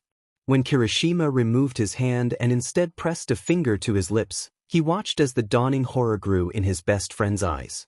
He could sense something was wrong too. Voices accompanied heavy boots through the house. There were three voices. 2 men, 1 woman. Kirishima was snapped into action when he heard one pair of feet trekking up the stairs. "No more hiding, you little shit," spoke a man's gruff voice. "Come out quietly and we won't hurt you." Without much time to think, only time to act, Kirishima immediately grabbed Bakugou by his shoulders and started shoving him under his bed. He was defenseless against these intruders without 2 of his most dominant senses. It was Kirishima's duty to protect him. The intruder who'd spoken knew Kirishima was here, but he'd spoken singularly. They didn't know Bakugou was here. Kirishima was going to keep it that way. What's going on? Bakugou demanded quietly enough that Kirishima wasn't worried they'd been heard. Kirishima waited until Bakugou was well hidden before answering. He grabbed his arm and spelled out 2 words. "Please stay." Bakugou swallowed, obviously not taken by the idea, but he managed a nod. Just as the footsteps reached his bedroom door, Kirishima leapt to his feet and charged, skin hardened into unbreakable, just as the door swung open. He managed to take the massive wall of a man off guard, tackling him into the hallway and down the stairs. Kirishima was back on his feet in an instant, thankful when the man wasn't so fast. In the darkness of the house, Kirishima couldn't make out the man's face as he clambered back to his feet. He shook off his daze and raised a giant fist, swinging at the redhead who easily dodged and sent his own sharp jab into the villain's exposed ribcage. The man fell to one knee, letting out a hiss of pain as one of his comrades entered the fray. It was the woman, about a third of the size of the man and a hell of a lot faster. She was on Kirishima in an instant, her hair wrapping around him so fast he couldn't fight it off. It was easily as powerful as Aizawa's capture weapon, maybe even stronger. He was cocooned in an instant. He continued to struggle. He had to make sure Bakugou was safe, had to protect him, Suddenly, his throat was so dry. It felt like his mouth was full of cotton. He felt lightheaded. What did they do to him? "Stop struggling, kid," said the third villain. Through the thick layer of hair ensnaring him, he could make out the dark shape of a man no shorter than that of All Might, maybe even just as thin. "My quirk evaporates the water from your body. Keep it up and I'll drain you completely. You're not worth as much dead." Kirishima kept fighting, but he felt himself slowing down. It was too dark to tell, but he thought his vision was going black. His last thought was blacking out twice in 24 hours can't be good for you, right? Kirishima blinked. He was propped up, his head lolled to one side and a painful crick in his neck. He stretched his spine, feeling it pop in multiple places after being stuck in one position for who knows how long. He realized quickly that his wrists were bound, his ankles too, and his throat was still horrifically dry, worse than the last time he'd woken up after the fire incident last night. He tried to swallow, but it only made him wince. Damn, he was parched. His head felt like it was floating, spinning out of control like the time Urarika had hit him with her quirk during one of their training sessions. He only realized his ears were ringing when he noticed a voice trying to reach his muddled brain. He rubbed at his eyes with his palms. Even his eyes were dry, messing with his vision. He squinted at someone across the room from him, trying to make them out. He quickly realized he wasn't in a room at all, but some kind of a storage container. There was one dome light above, allowing him to make out his fellow prisoner. Short, dark hair. Sharp features. Kirishima. You with me, man? She was asking. He managed to nod, and she sighed a big breath of relief. Good. You okay? He shook his head. Right, sorry. Dumb question. He opened his mouth to speak, but she stopped him before he had the chance to get a word out. All I know is we were grabbed from our homes by bounty hunters. I'm not sure how the rest of the class is doing, but I know they're after all of us. I heard them talking about nagging Bakugou and Yamamo next. I managed to get them to talk a little, and they said the biggest bounties were on them, Midoriya, Todoroki, Ida and you. I don't know why though. That was a lot to process. Kirishima's brain still wasn't running at full speed, so it took him a minute to process that. There were bounties on his classmates, and the group with the highest pay was those who were at Kamino. But there had to be some kind of connection. Who was paying? Was it just Class A with bounties on their heads, or was it Class B too? The teachers? Were there bounties on the heroes involved at Kamino? All Might used up the last of his power that night. Would he stand a chance against these guys? And what about Bakugou? Oh God. Bakugou. Kirishima suddenly found it hard to breathe. He'd left Bakugou under his bed and asked him to stay there. How long ago was that? Was he still there? Had the villains found him? They'd told Kirishima he was worth more alive. Had they cut their losses and killed Bakugou, figuring he was too much of a hassle to keep alive? No way they would have killed him when he was defenseless. Bakugou would never admit it, but he was an easy target so long as he was still under the effects of the quirk. If they had found him, he'd be here too. So all Kirishima could do was pray Bakugou was with their teachers or some heroes, safe and sound. He closed his eyes, hearing Jairu in the distance calling out to him as his thoughts and worries slowly eased and he fell into the clutches of unconsciousness once again. Bakugou was not a patient person. He was not the type to waste time, and this felt like the biggest waste of time. He hated waiting. He hated not knowing. Whatever was going on, Kirishima had better be out there kicking ass. Bakugou would kick his ass if something happened to the idiot. He felt his throat suddenly constrict at the thought. Shit, he didn't know what he would do if something happened to Kirishima while the dumbass was protecting him. And he couldn't even fucking do anything. Fucking shit. This was such bullshit. He was a goddamn idiot for getting hit by this stupid fucking quirk in the first place. If he'd just been stronger, if he'd just been paying attention. He counted to 10 and breathed out through his nose. Panicking wouldn't do him any favors. How long has Kirishima been gone? 10 minutes? 20? Either way, it had been too long. Kirishima wouldn't leave Bakugou tucked under a bed like this if he could help it. Bakugou had to come to terms with the fact that Kirishima wasn't coming back. He slowly slipped out from beneath the bed, crawling blindly and feeling around for his backpack. When he finally bumped it with his hand, he snatched it up and dragged it back under the bed with him. His phone had to be there somewhere. Aizawa would have made sure it was there before sending 2 of his students off by themselves. It took him too long in his cramped space to dig through the contents of his bag before his fingers finally brushed against the small device. He immediately spammed the power button, aware that doing so would send an emergency distress signal to their class hero network and Aizawa directly. He never used it, despised it even. He'd never needed help. But he knew this was as valid a time to use it as any. This time, he knew he needed the help. Because this time, Kirishima's life was on the line too. He clutched his phone tight to his chest to keep his hands from shaking. He wasn't sure when that started. He also wasn't sure when his cheeks became damp. He waited. and waited. And he crossed his legs, urging his mind away from his physical needs. He'd promised Kirishima he'd stay. Please stay. So he stayed. He waited. And he continued waiting. A pang of hunger hit him. How long has it been? They'd just eaten dinner. He couldn't be hungry already. Eventually, a cool breeze unexpectedly washed over him. Did the villains leave the front door open? Was there a window open? He hugged himself in an effort to stave off the bitter cold, but it didn't do much good. Thump, thump, thump. Bakugou was keenly aware of the vibrations he was feeling through the floorboards. Footsteps, and heavy ones at that. It could have been Kirishima, but Bakugou wasn't about to leave the safety of the underside of the redhead's childhood bed to find out. All too suddenly, cold fingers brushed his wrist before wrapping around it and squeezing. The breath caught in Bakugou's throat. He didn't know whether to panic or fight or just hope this was anyone but a villain come to finish him off. They tugged on his wrist rather gently, urging him to come out of his hiding spot. Hesitantly, he did so. Who was he kidding? He was in no position to fight. If this truly was a villain, his best bet was to just do as the villains wanted and hope to make it out alive.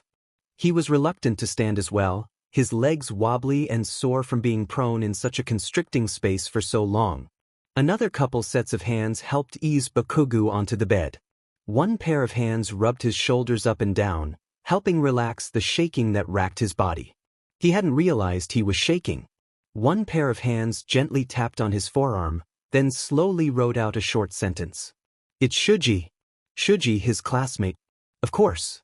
That explained all the hands and the fact he'd been able to find Bakugou, probably easily. His pinpoint-accurate hearing must have picked up the blonde's heartbeat or breathing or some weird shit. Bakugou swallowed, finding himself unable to reply to that.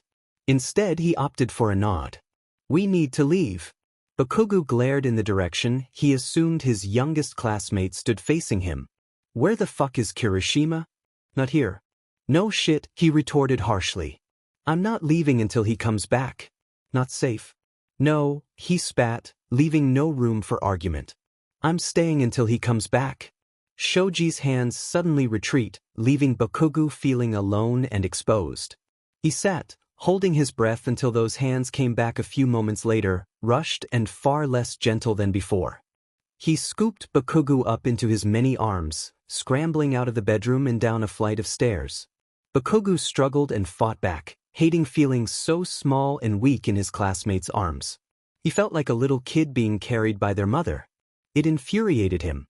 He sucked in a breath, ready to shout, when a hand covered his mouth before he could. He stopped fighting. He stopped breathing. He just stopped. He stopped because he knew something was seriously wrong again. Shuji had covered his mouth to keep him quiet, meaning he was trying not to alert someone. Damn it, Bakugou was fucking over this week. What the fuck else could go wrong? And he knew he'd jinxed them the moment Shuji fell, softening Bakugou's descent by wrapping him up in his arms. They rolled to a stop, and when Bakugou tried to wiggle out of his hold, Shuji's arms only tightened around him. Bakugou stilled, truly at a loss for what to do next. What could he do? He was fucking useless. And the moment he felt the strange cold that followed closely behind the feeling of being bodily compressed, he knew he was royally fucked this time. The League of Villains had him again, more specifically Mr. Compress at this very moment, and he knew these bastards wouldn't let him go that easily the second time around. 2 days passed. At least, that's what Kirishima believed. Kind of hard to tell time without any sunlight to indicate day from night. He hadn't seen the villains since he was thrown into this dank storage container. He hadn't eaten anything since before the abduction, and the hunger pains were really starting to hurt. Apparently, one of the villains had returned yesterday to give him some water, according to Jairu, but he had no recollection of it. After he was supposedly given some water, he'd been fading in and out of consciousness less. He could stay awake for more than a handful of minutes now, but his head was still static-y and he could barely move his heavy limbs. Spots danced across his eyes, and his ears would ring now and again. He was aware it was the dehydration affecting him, causing the blackouts, and he probably would have died by now without the water he'd been given the day prior. The room was dim, the only light coming from the above light, but Kirishima could easily make out the forms of a few other pajama-clad teens. There was Jairu, handcuffed and huddled in the corner opposite of the redhead. She was mostly okay, other than a swollen ankle and the dark bruise above her eyebrow that was beginning to turn yellow around the edges. Left of her was Ida, lying on his back and staring up at the ceiling, deep in thought. His hands were cuffed the same as hers, but so were his legs, chained to the wall as well. The villains were obviously aware of his quirk and taking extra precaution. He was unharmed, but his glasses were missing. Kirishima wondered how much of a handicap that would be for his classmate. Lastly was Tokoyami. Only his arms were chained, and he'd been mostly unconscious the majority of the few moments Kirishima had been awake. Maybe he'd been hit by that same quirk that Kirishima had, evaporating the water from his body to weaken him. It didn't bring Kirishima any comfort to hope that was why he was struggling to stay awake. What's worse, Dark Shadow was nowhere to be seen and had yet to make an appearance. Kirishima himself was handcuffed like the others, though he'd been chained to the wall by the metal collar around his neck. He could barely move from his spot, and the chain wasn't even long enough to allow him to lay down to get some decent rest.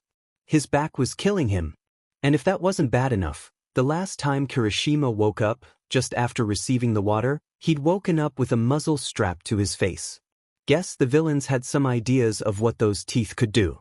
He tugged on the muzzle with his fingers, but there was no give. Not only was he too weak from lack of food and not enough water, but his quirk wasn't working right.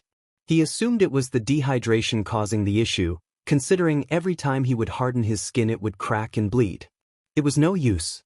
They weren't getting out of this one on their own.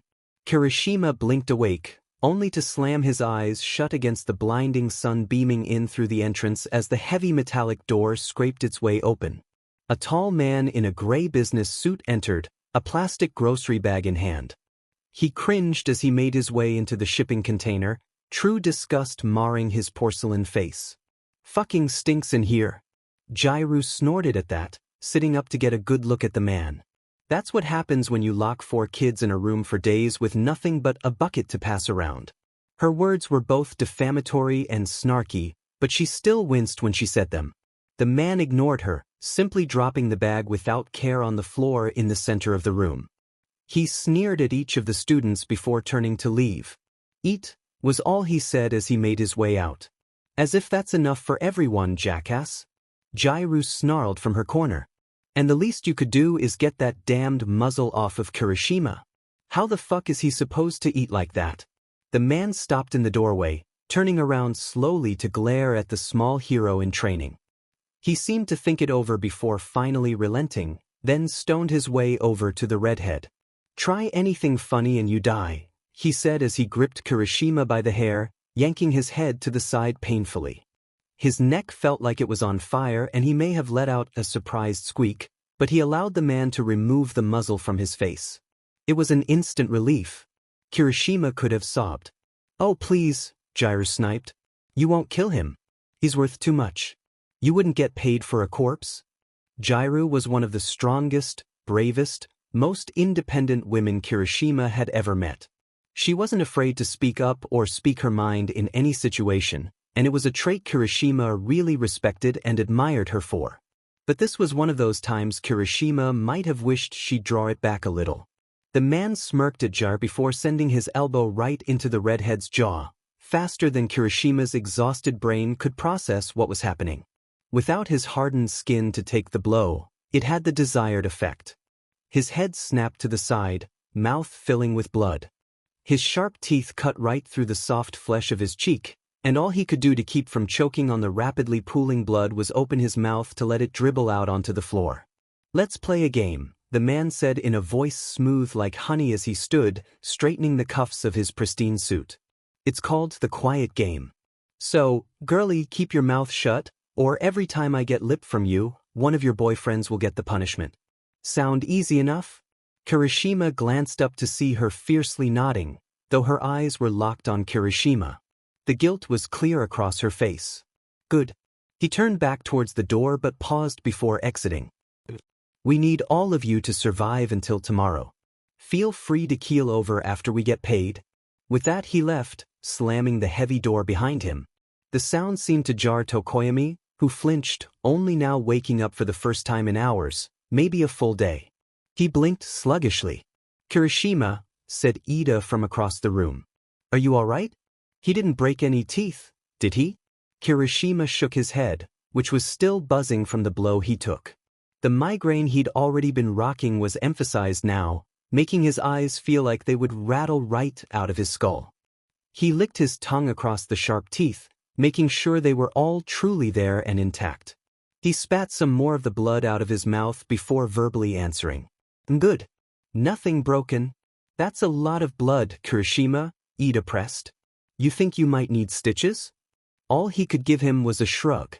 It was a lot of blood, and he probably did need stitches, but they weren't exactly in a situation to get the proper medical attention any of them needed. I'm gonna be fine, he insisted. Keikuri, came Jairu's voice next, much softer and far shakier than he'd ever heard her. She was curled up into a ball, arms wrapped tightly around her knees. I'm so sorry.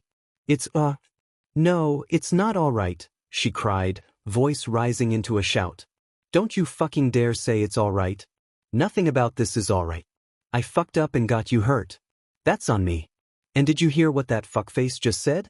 He said to survive until tomorrow. This is it.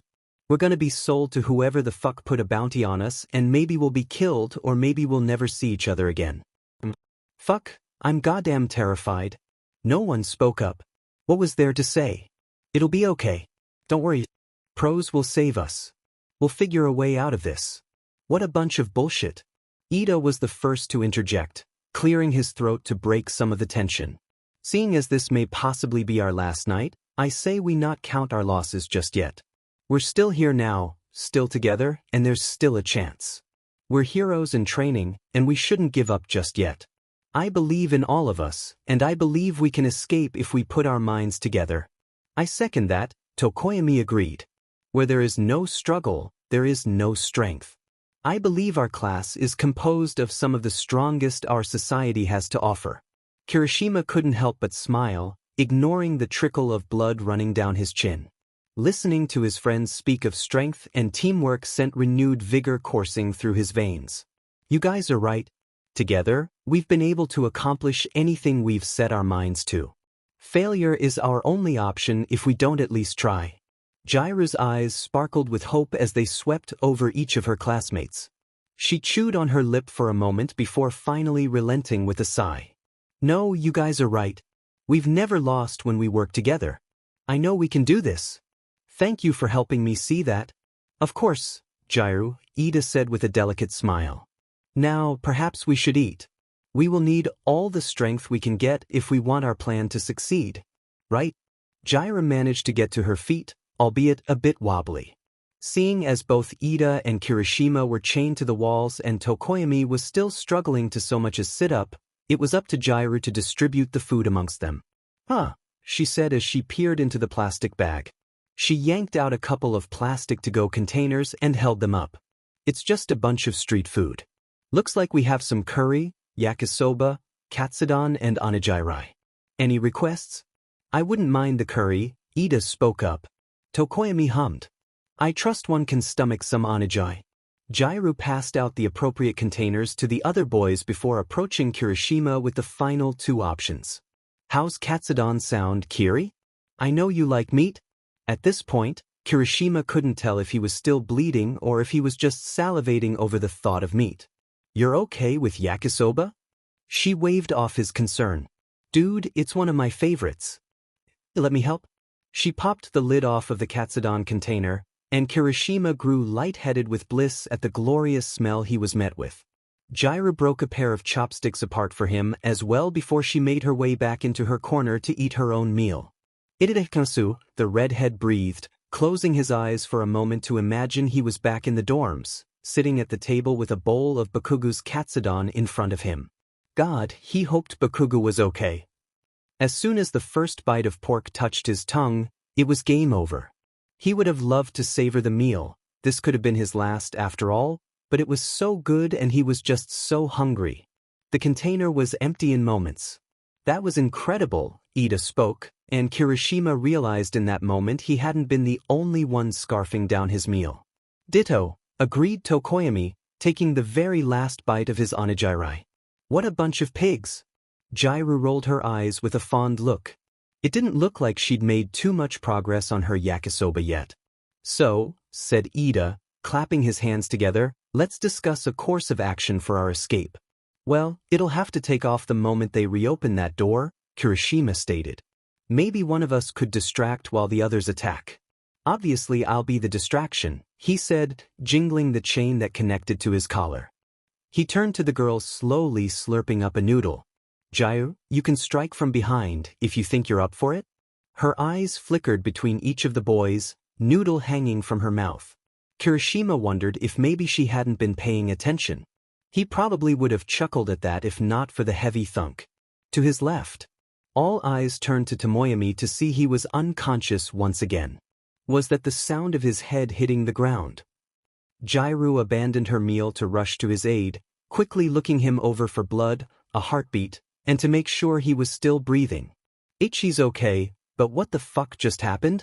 Jairu demanded, readjusting herself to cradle Tokoyami's head in her lap. Kirishima tried to sit up, but his muscles didn't seem to want to cooperate. His limbs felt like they were made out of lead. He turned his attention to Ida, who seemed to be having trouble keeping his eyes open. "TNKWW redrugged," he slurred. He slowly sank to the ground, out cold as soon as his head touched the floor. Shit, Kirishima drawled as well, feeling the effects take hold of him as well. "Musvibing's food drow?" "No," he heard her cry out. "Kirishima! Fuck, stay awake." His last few moments passed by in bits and pieces. It was like looking through a flipbook of photographs. There were words being spoken, but Kirishima couldn't make them out through the fog in his brain. He saw Jairu, still holding Tokoyami close, tears in her eyes, the door to freedom wide open behind her. The man in the suit from earlier waltzed past her carelessly, probably assuming she would be falling prey to unconsciousness soon enough as well. But she hadn't eaten as much as the boys had. The man in the suit approached Kirishima, the muzzle in hand. Oh hell no. As he reached toward Kirishima's face, the teen listened to the alarm bells blaring in his head and followed his instincts. With more strength than he probably should have possessed at that moment, he shot up, teeth bared like a feral animal, and sank his teeth into the flesh of the man's palm. The villain screamed, a guttural cry that sent a shiver down Kirishima's spine. He tried desperately to pull his hand away, but the harder he fought the more blood that spurted from his broken skin. Kirishima couldn't tell if he was tasting his own blood or the villain's at this point. The man rained punches down on Kirishima's face, but the redhead wasn't letting up. He'd have to knock the teen out if he wanted to break free. With a final rush of adrenaline through his system, Kirishima whipped his head around, ignoring the fire in his stiff neck, and managed to tear the flesh from the villain's mangled hand. The man was still screaming in fear and pain, but in his moment of distraction, Jairu managed to pounce on him from behind. She pulled the chain of her cuffs against his neck, cutting off his airways. The villain's fingers couldn't get a grip on the chain, and he had no choice but to tap out. He dropped as soon as she released him, and she took that moment to swing a knee up into his temple. He hit the ground hard. She didn't bother checking to make sure he was breathing like she had Tokoyami. Kirishima didn't blame her. Now that the action was over, Kirishima was fading fast. With the last of his stamina, he gasped out, "Jairu, get out of here. Yukamati?" The last image to flash through his mind was of Jairu, her back to him as she stepped out of their cramped shipping container and into the blinding sunlight. Again, and he could not stress this enough, Bakugou was having the shittiest fucking week of his life. He was blind, deaf, fucking kidnapped, and strapped to a goddamn chair by the League of Villains. Again. And fuck if he knew where Kirishima was. Bastard. Bakugou should have just revealed himself when Kirishima had, then at least they might be together. If he wanted to look on any bright side, at least he was here now where Kirishima had to be hiding somewhere. Maybe he was restrained to his own chair nearby. Bakugou would hate for his best friend to go through something like this, but a part of him took comfort in imagining the red-haired idiot was somewhere close. Bakugou also considered that at least the League hadn't put the muzzle on him again. That might have been the only truly bright side to this situation, but he'd take it. The worst part was the fact that he was blind and deaf, and he had no clue what was going on. He didn't know where Shuji was or if he was even alive. He didn't know if he himself was alone in this room or if the League was surrounding him. He wasn't sure which option was worse. This was truly his worst nightmare. Kirishima missing, himself kidnapped once again by the League of Villains, not to mention blind and deaf at the hands of his worst enemies. How the fuck had things gotten so bad so fast? How the fuck were they going to get out of this one? However long he'd spent in the marble was beyond him. He'd only just woken up strapped to this chair minutes ago. No one had touched him since. The first contact with another person came with a prick to his neck. He hissed out in pain, jerking away from the needle, but what was done was done. Frigid cold exploded beneath his skin.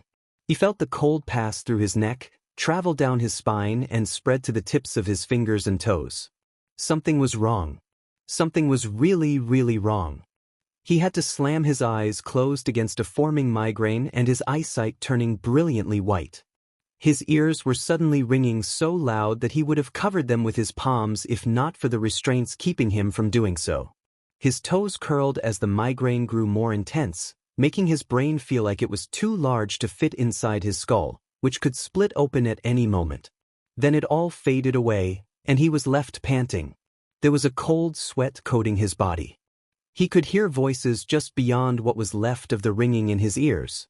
He could hear voices. Holy fuck. His eyes shot open, only to reveal his sight was slowly swimming back into color and focus as well. There were shapes floating around his vision. People, he concluded. Villains. He caught sight of an all-too-familiar toga, bouncing around his peripheral. She was giggling about something, whatever the fuck that might be. Dabi was standing off to the side, leaning against the far wall. Twice, Compress and Spinner were seated at a dining table playing some kind of card game, and Shigaraki and Kurogiri stood only a short ways from Bakugou, quietly discussing something in harsh tones. No sign of Shuji. Bakugou kept his eyes on his lap. He had no idea what they injected him with, but he had a pretty good idea it was some kind of quirk nullifier. To test out his theory, he tried setting off a few sparks, only to receive not even so much as a flicker. His hands weren't even clammy. The villains had completely cut off his power. So, it was a quirk-erasing bullet. He wasn't sure what he would do if it was permanent. He'd probably be forced to drop out of UA. How was he supposed to be a hero without his quirk? Being a hero was all he'd ever wanted. He was nothing without his dream. Not a threat anymore. He caught the handsy bastard speaking to the warp fucker. Wasn't much of a threat before, anyway. Dabi, take him to the cooler. Rolling his neck as if to get some tension out, Dabi pushed off the wall he was leaning against to approach Bakugou. He pulled a key out of his pocket and started unchaining the blonde. Bakugou kept his head down and eyes unfocused on anything as best he could. He couldn't be sure, but he had to hope the villains didn't realize his sight and hearing were back. As Dabi yanked him out of the chair, he faked a stumble, thrusting out his arms as if to attempt to catch himself on something. This would be a perfect opportunity to escape, but Bakugou had hoped Shuji was here somewhere. He could wait this out for another opportunity if there was a chance he and his classmate could escape together. Bakugou could admit Shuji was strong and would make a decent hero someday, definitely the type who could take care of himself, but with Bakugou's sight and hearing back, they had an advantage. The pyromaniac kept a strong grip on Bakugou's arm as he dragged the teen down a few hallways. The linoleum floors were cold on his bare feet. They turned into what appeared to have once been a cafeteria. Dabi veered him through a kitchen to the back of the room where he unlatched a heavy metal door leading to a walk-in cooler. Dabi shoved Bakugou in, who feigned stumbling and ended up falling on his side. His hip flared up, but it was worth it to keep up the act. He needed to keep the villains in the dark as long as possible. Dabi chuckled softly at the downed blonde before slamming the heavy door again and locking it. Fucking asshole. At least the villains were decent enough not to have the cooler running, not to mention they'd left a light on. Bakugou just hoped he wouldn't suffocate in here. Sure, it'd take a decent while, but that didn't mean the villains wouldn't wait it out. As soon as the door was shut, a gentle hand touched Bakugou's shoulder and squeezed gently. Bakugou looked back to find it was Shuji himself, dressed in his casual attire, the lucky bastard, and reaching forward with his free hand to etch into Bakugou's arm like he had before. He'd only managed the letter H before Bakugou interrupted him. Octopus? Shuji blinked, caught off guard. Bakugou, I can see you. Can hear you too, he explained, pulling himself off the dusty floor. Whatever this place was, it was now abandoned for sure. He brushed his pajama bottoms off, and fuck, what the hell had shitty hair dressed him in? Were these Crimson Riot pajamas? Before turning back to Shuji and folding his arms. Senses are all back online, but my quirk is gone. Shuji cocked his head. What do you mean it's gone? Not gone, I don't think. Just not working. They shot me up with some kind of fucking quirk trank. I'm not positive, but I think it cut off the quirk that took my sight and hearing too. I doubt the villains know about that though. And I want to keep it that way. Shuji nodded in understanding, but it was another voice that spoke up. That's good. It gives us an edge. Bakugou looked past Shuji to find it was Todoroki who spoke, leaning against the wall with his hands in his pockets like the pretty boy he thinks he is. Fucker wasn't even wearing pajamas like Bakugou was either. What was worse, seated on the old milk crates beside him were Azui and Yaoyorozu, the first being dressed in green sleepwear with Karo Karapi designs. Bakugou thought they were cute, but he wouldn't say that out loud, and the latter in a long, white nightgown he could imagine his grandmother would wear, and long, black hair flowing over her shoulders without its usual ponytail. What the hell are all you fucks doing here? The blonde demanded. It was going to be difficult breaking out of here with 3 extra dumb fucks than expected in tow. Todoroki opted to ignore his question. It's unfortunate that you don't have your quirk, but you're still a good fighter in hand-to-hand combat, even without it. Mine and Yamamo's quirks have also been stripped of us, so we're working with a disadvantage. But with Bakugou mostly back to normal, that gives us our own advantage. The fuck you mean mostly? The blonde grumbled. Yaoyorozu stood, tapping her chin with her finger in deep thought. With Bakugou's senses back, this is actually very good. If we can keep this a secret from the League, this could be crucial to our escape.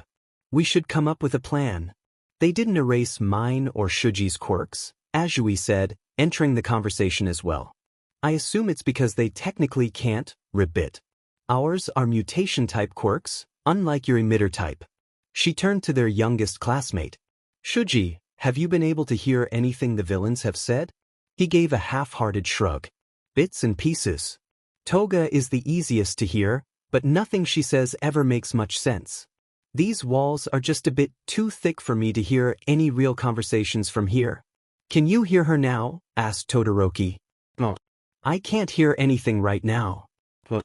That was disappointing. But Bakugou had other concerns in the forefront of his mind. For one, he wasn't leaving this place without Kirishima. Have any of you seen shitty hair since you got here? He finally asked the question that had been haunting him. Every pair of eyes turned to him, all brows furrowed. Kirishima? Yaoyorozu asked. No, he's not here. It's just us 5 as far as we're aware. Why do you ask? Not here? There was no way. He had to be. The idiot was kidnapped, same as any of them. He'd been kidnapped hours before Bakugou. If he wasn't here, then where the fuck would he be? He'd been kidnapped hours before Bakugou.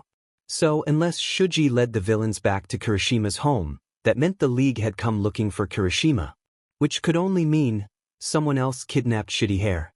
I actually found Bakugou at the Kirishima residence, Shuji answered for him. He'd set off his Hero Network emergency alert. Bakugou was, I found him in Kirishima's room, but Kirishima wasn't home. Bakugou, do you believe Kirishima was kidnapped as well? I know goddamn well he was, he replied instantly. He wouldn't have left me on. He stopped himself before exploiting his own weakness in front of even more extras. He almost fucked up even after Shuji already corrected himself before nearly outing Bakugou. Icy Hot most of all didn't need to know Bakugou had been left helpless for hours hiding under his best friend's bed. Hiding for hours even after knowing his best friend had been kidnapped. Bakugou was some friend, huh? He wouldn't have left me alone. He should have been right back, but he was gone for hours. Hours? Todoroki questioned, pushing off of the wall. What made you think he didn't just fall asleep in the living room? What made you wait hours before trying to get help? Fuck you. Bakugou spat, aware that he was being defensive. His heart was racing with anger at the insinuation Todoroki was making. It doesn't fucking matter what happened now. What matters is he didn't come back. If he's not here, that means someone else grabbed him. Todoroki only squinted, arms crossed. He even went so far as to take a step closer. You knew he'd been kidnapped? Another step. Bakugo's muscles were tense with rage, prepared to pounce. One more fucking inch closer and I'm gonna lay you out, icy hot bitch. If he's your best friend, why'd you wait so long to get help? That. Bakugou snapped. Before he'd even realized what happened, Todoroki was on the ground, blood gushing from his nose. Yaoyorozu was at his side instantly, cradling the fallen teen's head in her lap. Meanwhile, Shuji's arms were wrapped around Bakugou, restraining him even when he fell completely limp in his hold. Azui stood between everyone, though her glare was set on Bakugou. Now is no time to fight, she commanded. If we want to get out of here, we need to work together. Bakugou ignored her, looking straight into Todoroki's eyes as a fresh wave of fury washed through him. He roared, "You're acting like I wanted him to get kidnapped." Todoroki wiped his nose with his sleeve, staining it a dark red. Much too calmly, he picked himself up off the ground. His heterochromatic eyes locked with Bakugou's own. It was a good act, Toga, but the show is over. We know. Bakugou's mind went blank. It took too long to reboot. The others took his silence as a break in character, a confirmation. Bakugou's arms were suddenly restrained behind his back and he was forced to his knees. Hardly a moment later, Bakugou's head was yanked up by Todoroki's firm grip on his hair. He stared Bakugou down with nothing but disgust in his heterochromatic eyes. Behind him, Tsuyu and Yaoyorozu seemed to both be watching on in various stages of anger and shock. What do you want with us? Information? Is that why you're here, Toga? Todoroki questioned, holding tighter to Bakugou's hair. Fucking icy hot. Are you shitting me right now? Bakugou couldn't believe this was actually happening. I'm not that goddamn blood-sucking freak. Did you really think we'd fall for that whole spiel about suddenly getting your senses back? Azui interjected, having broken out of her stupor to join in. A little too convenient if you ask me, ribbit. Bakugou wanted to laugh at the absurdity of this, but he knew it would only make him look worse in his current position. I know you're all idiots, but you're not this stupid. No, we're not this stupid, Todoroki said. Drop the act. Where's Bakugou really? The blonde growled. Fucking hell. I'm Bakugou. Prove it. And how the fuck do you expect me to do that? At this, Todoroki's expression turned almost smug. I don't. Bakugou closed his eyes. He needed to take a few deep breaths to calm down before he said anything truly incriminating. He had to prove to these idiots he really was himself? He had no idea how to actually prove anything, but he could start with the truth. Fuck trying to save himself from looking weak. This whole week had already damned him. I promised Kirishima I would stay. It felt like the air stilled at that. No one dared to even breathe, lest they shatter the layer of perfect silence over them like a thin sheet of glass. Todoroki hummed. Bakugou pursed his lips before carrying on. I promised Kirishima I wouldn't move, so I didn't. It was late, and he heard some kind of noise, so he shoved me under his shitty bed and made me promise not to come out until he came back to get me. He obviously didn't come back. Bakugou couldn't look any of them in the eyes as he recited the story. I only moved from that spot to get my phone so I could send out the distress signal to the Hero Network. Fucking octopus can tell you, he found me under the bed. 3 sets of eyes looked up at the man pinning Bakugou's arms behind him. He must have given them some kind of confirmation, since 2 seconds later they were all looking at Bakugou to continue. He sighed over this bullshit. After Kirishima got hurt last night during that shitty fire in the dorms, I spent the night in the infirmary with him.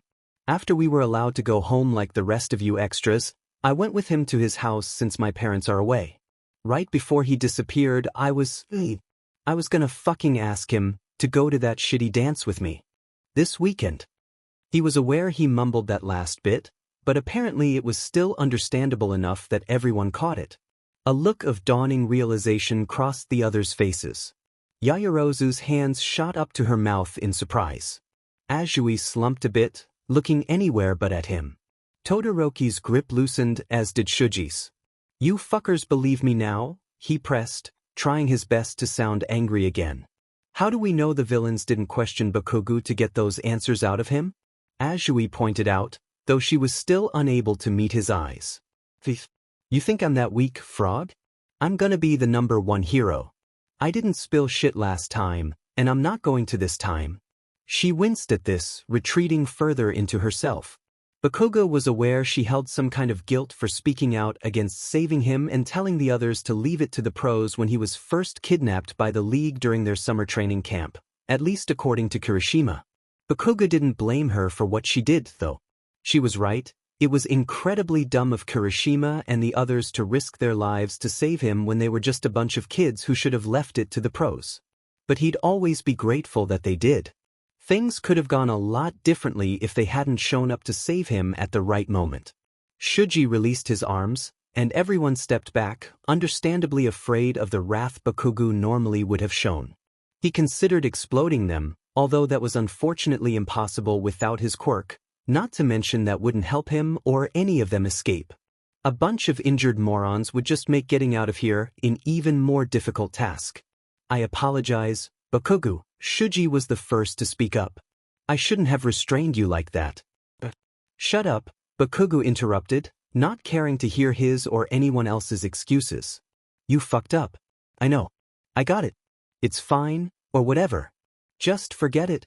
No, we can't just forget it, Bakugou, Azui spoke up. That was wrong of us to just assume like that. I'm sorry too, Ribbit. Me as well, said a blushing Yaoyorozu. I wasn't convinced you were Toga, but I also didn't step in to put a stop to it, which may as well be just as bad. I'm truly sorry. He pulled himself up off the floor, hating to be looked down on. He felt awkward enough as it was with everyone silently waiting for his response to their lame apologies. As if he gave two shits. I don't care, he grumbled, turning away from them to size up the heavy freezer door. He could probably blow it open with his quirk, but that was out of commission. He needed to come up with some kind of strategy for after the villains had it open next. Help me get the fuck out of here and I'll forgive you assholes. Todoroki, glaring down at the floor just in front of Shoji's feet, spoke up in his usual monotone, but with a hint of anger to his normally calm voice. We should work on a plan. We don't have our quirks, most of us anyway, but I think we can still overpower them if we can take them by surprise. I'll do everything in my power to get us out of here. And, Bakugou, for what it's worth. I'm sorry. His eyes locked with Bakugou's, and the blonde could see that same spark of something that Deku gets every time he's determined to beat the odds. Bakugou grunted, not accepting the apology but acknowledging it. That was enough. So, Yamamo started, clapping her hands together. Maybe first we should get some facts straight. Bakugou, you said you believe Kirishima was kidnapped as well, correct? You believe it might have been a separate villain organization? If he's not fucking here, then fucking yes, he supplied. I need some information too. How long have we been here? I'm pretty sure I've been stuck inside that damn marble this whole time. The tip of Azui's tongue peeked out of her thin lips as she tapped a finger to her chin, contemplating. I can't be sure how long it's been, but I've been here around a day at least, but it could be more, Ribbit. I was here first, as far as I'm aware. Shuji seemed to consider this, judging by the furrow of his brow. I can't be sure how long I was confined by the magician's quirk as well, but I've been free of it for about half a day, I believe. So Bakugou would guess he'd been kidnapped for anywhere between 12 to 24 hours, though maybe longer. That means Kirishima has been kidnapped for even longer, possibly tortured and maybe even killed by now. If he wasn't here, then it had to be someone else who took him. For what reason though? Why would so many villain groups be after them at once? There had to be some bigger picture here, for the villains to suddenly be ballsy enough to take them from their own homes. Bakugou got the feeling it was something much bigger than any of them knew. Maybe we should stake this out a little while longer before we make our move, suggested Todoroki. We don't even know for what reason they've captured us. You can go right the fuck ahead and wait this shit out, Bakugou snarled at his classmate. But while you idiots sit around on your asses wishing on your fairy godmother, I'm getting the fuck out. The first chance I get, I'm taking it. That might be sooner than you think, Shuji declared suddenly, eyes going wide as he turned to face the heavy door. Someone's coming. While the others shot to their feet to prepare for what was to come, Bakugou had a part to play. He rushed over to the crate Todoroki had been occupying, taking a seat and turning away from the door just enough to still see who would enter through his peripheral. He leaned against the wall and slouched. He needed to appear as though his guard were down. He couldn't see or hear. He couldn't flinch. He couldn't show any reaction. Easier said than done. As the hard clink of the latch on the door gave and it scraped across the floor as it opened, Bakugou made sure to hold his stare on the floor, eyes unfocused. He could see the shapes of villains from the corner of his eye, and it seemed all of them were here, some entering while others stood just outside their confinement. "Well, it's your lucky day, brats," said Dabi in a cool, low tone. "Any last meal requests?" Yamamo gasped. Todoroki and Tsuyu stiffened. Bakugou could only sit perfectly still and school his face into the most blank expression he could manage. "What?" Todoroki spoke breathlessly. "Last meal? What do you plan to do with us after that?" Dabi chuckled humorlessly. "It's not us that plans to do anything with you. Time to go." They entered the cramped space and grabbed onto the teens one by one, dragging them out. They started with Todoroki, Dabi grabbing hold of him by the back of his neck similarly to the way he did Bakugou during his first kidnapping. Spinner and twice grabbed either of Shuji's arms, managing to twist them all behind his back painfully. Toga looped arms with Tsuyu while twirling a knife menacingly in her free hand. "What about the last meal?" Tsuyu asked as Toga skipped beside her. The blonde girl giggled. "That was a joke." "Sorta. Maybe if you're all good for Shigi, we'll get McDonald's on the way." "On the way?" Yamamo repeated in question as a copy of Spinner shoved her forward toward the door. "Someone's paying a fine price for you children," Compress explained as he walked by them to approach Bakugou. "Not only are we getting a delicious payout, but it also gets you pesky little heroes out of the way of our future endeavors." Bakugou blinked. So someone was paying for his classmates. He didn't know who or where they were being sold to, but it couldn't be anyone good. It explained why Kirishima had been taken by someone other than the League. There must have been a bounty pool on all the students. Who knew how many villain bastards were out there trying to capture his classmates for a payout? Someone had to tell Aizawa. If Bakugou could escape now, even on his own, he could tell his teacher what he knew, could probably come back for the others.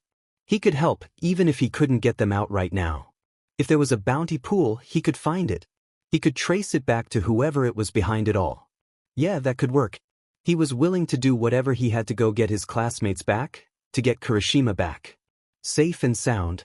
As Compress reached out for the blonde, surely to confine him to another marble, Bakugou caught his wrist and twisted it behind him until he heard a sickening snap from the villain's good shoulder.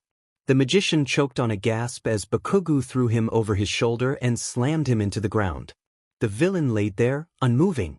Bakugou closed the heavy door behind him. The other villains hadn't noticed the commotion behind them yet, stalking away through their dank hideout with the teens.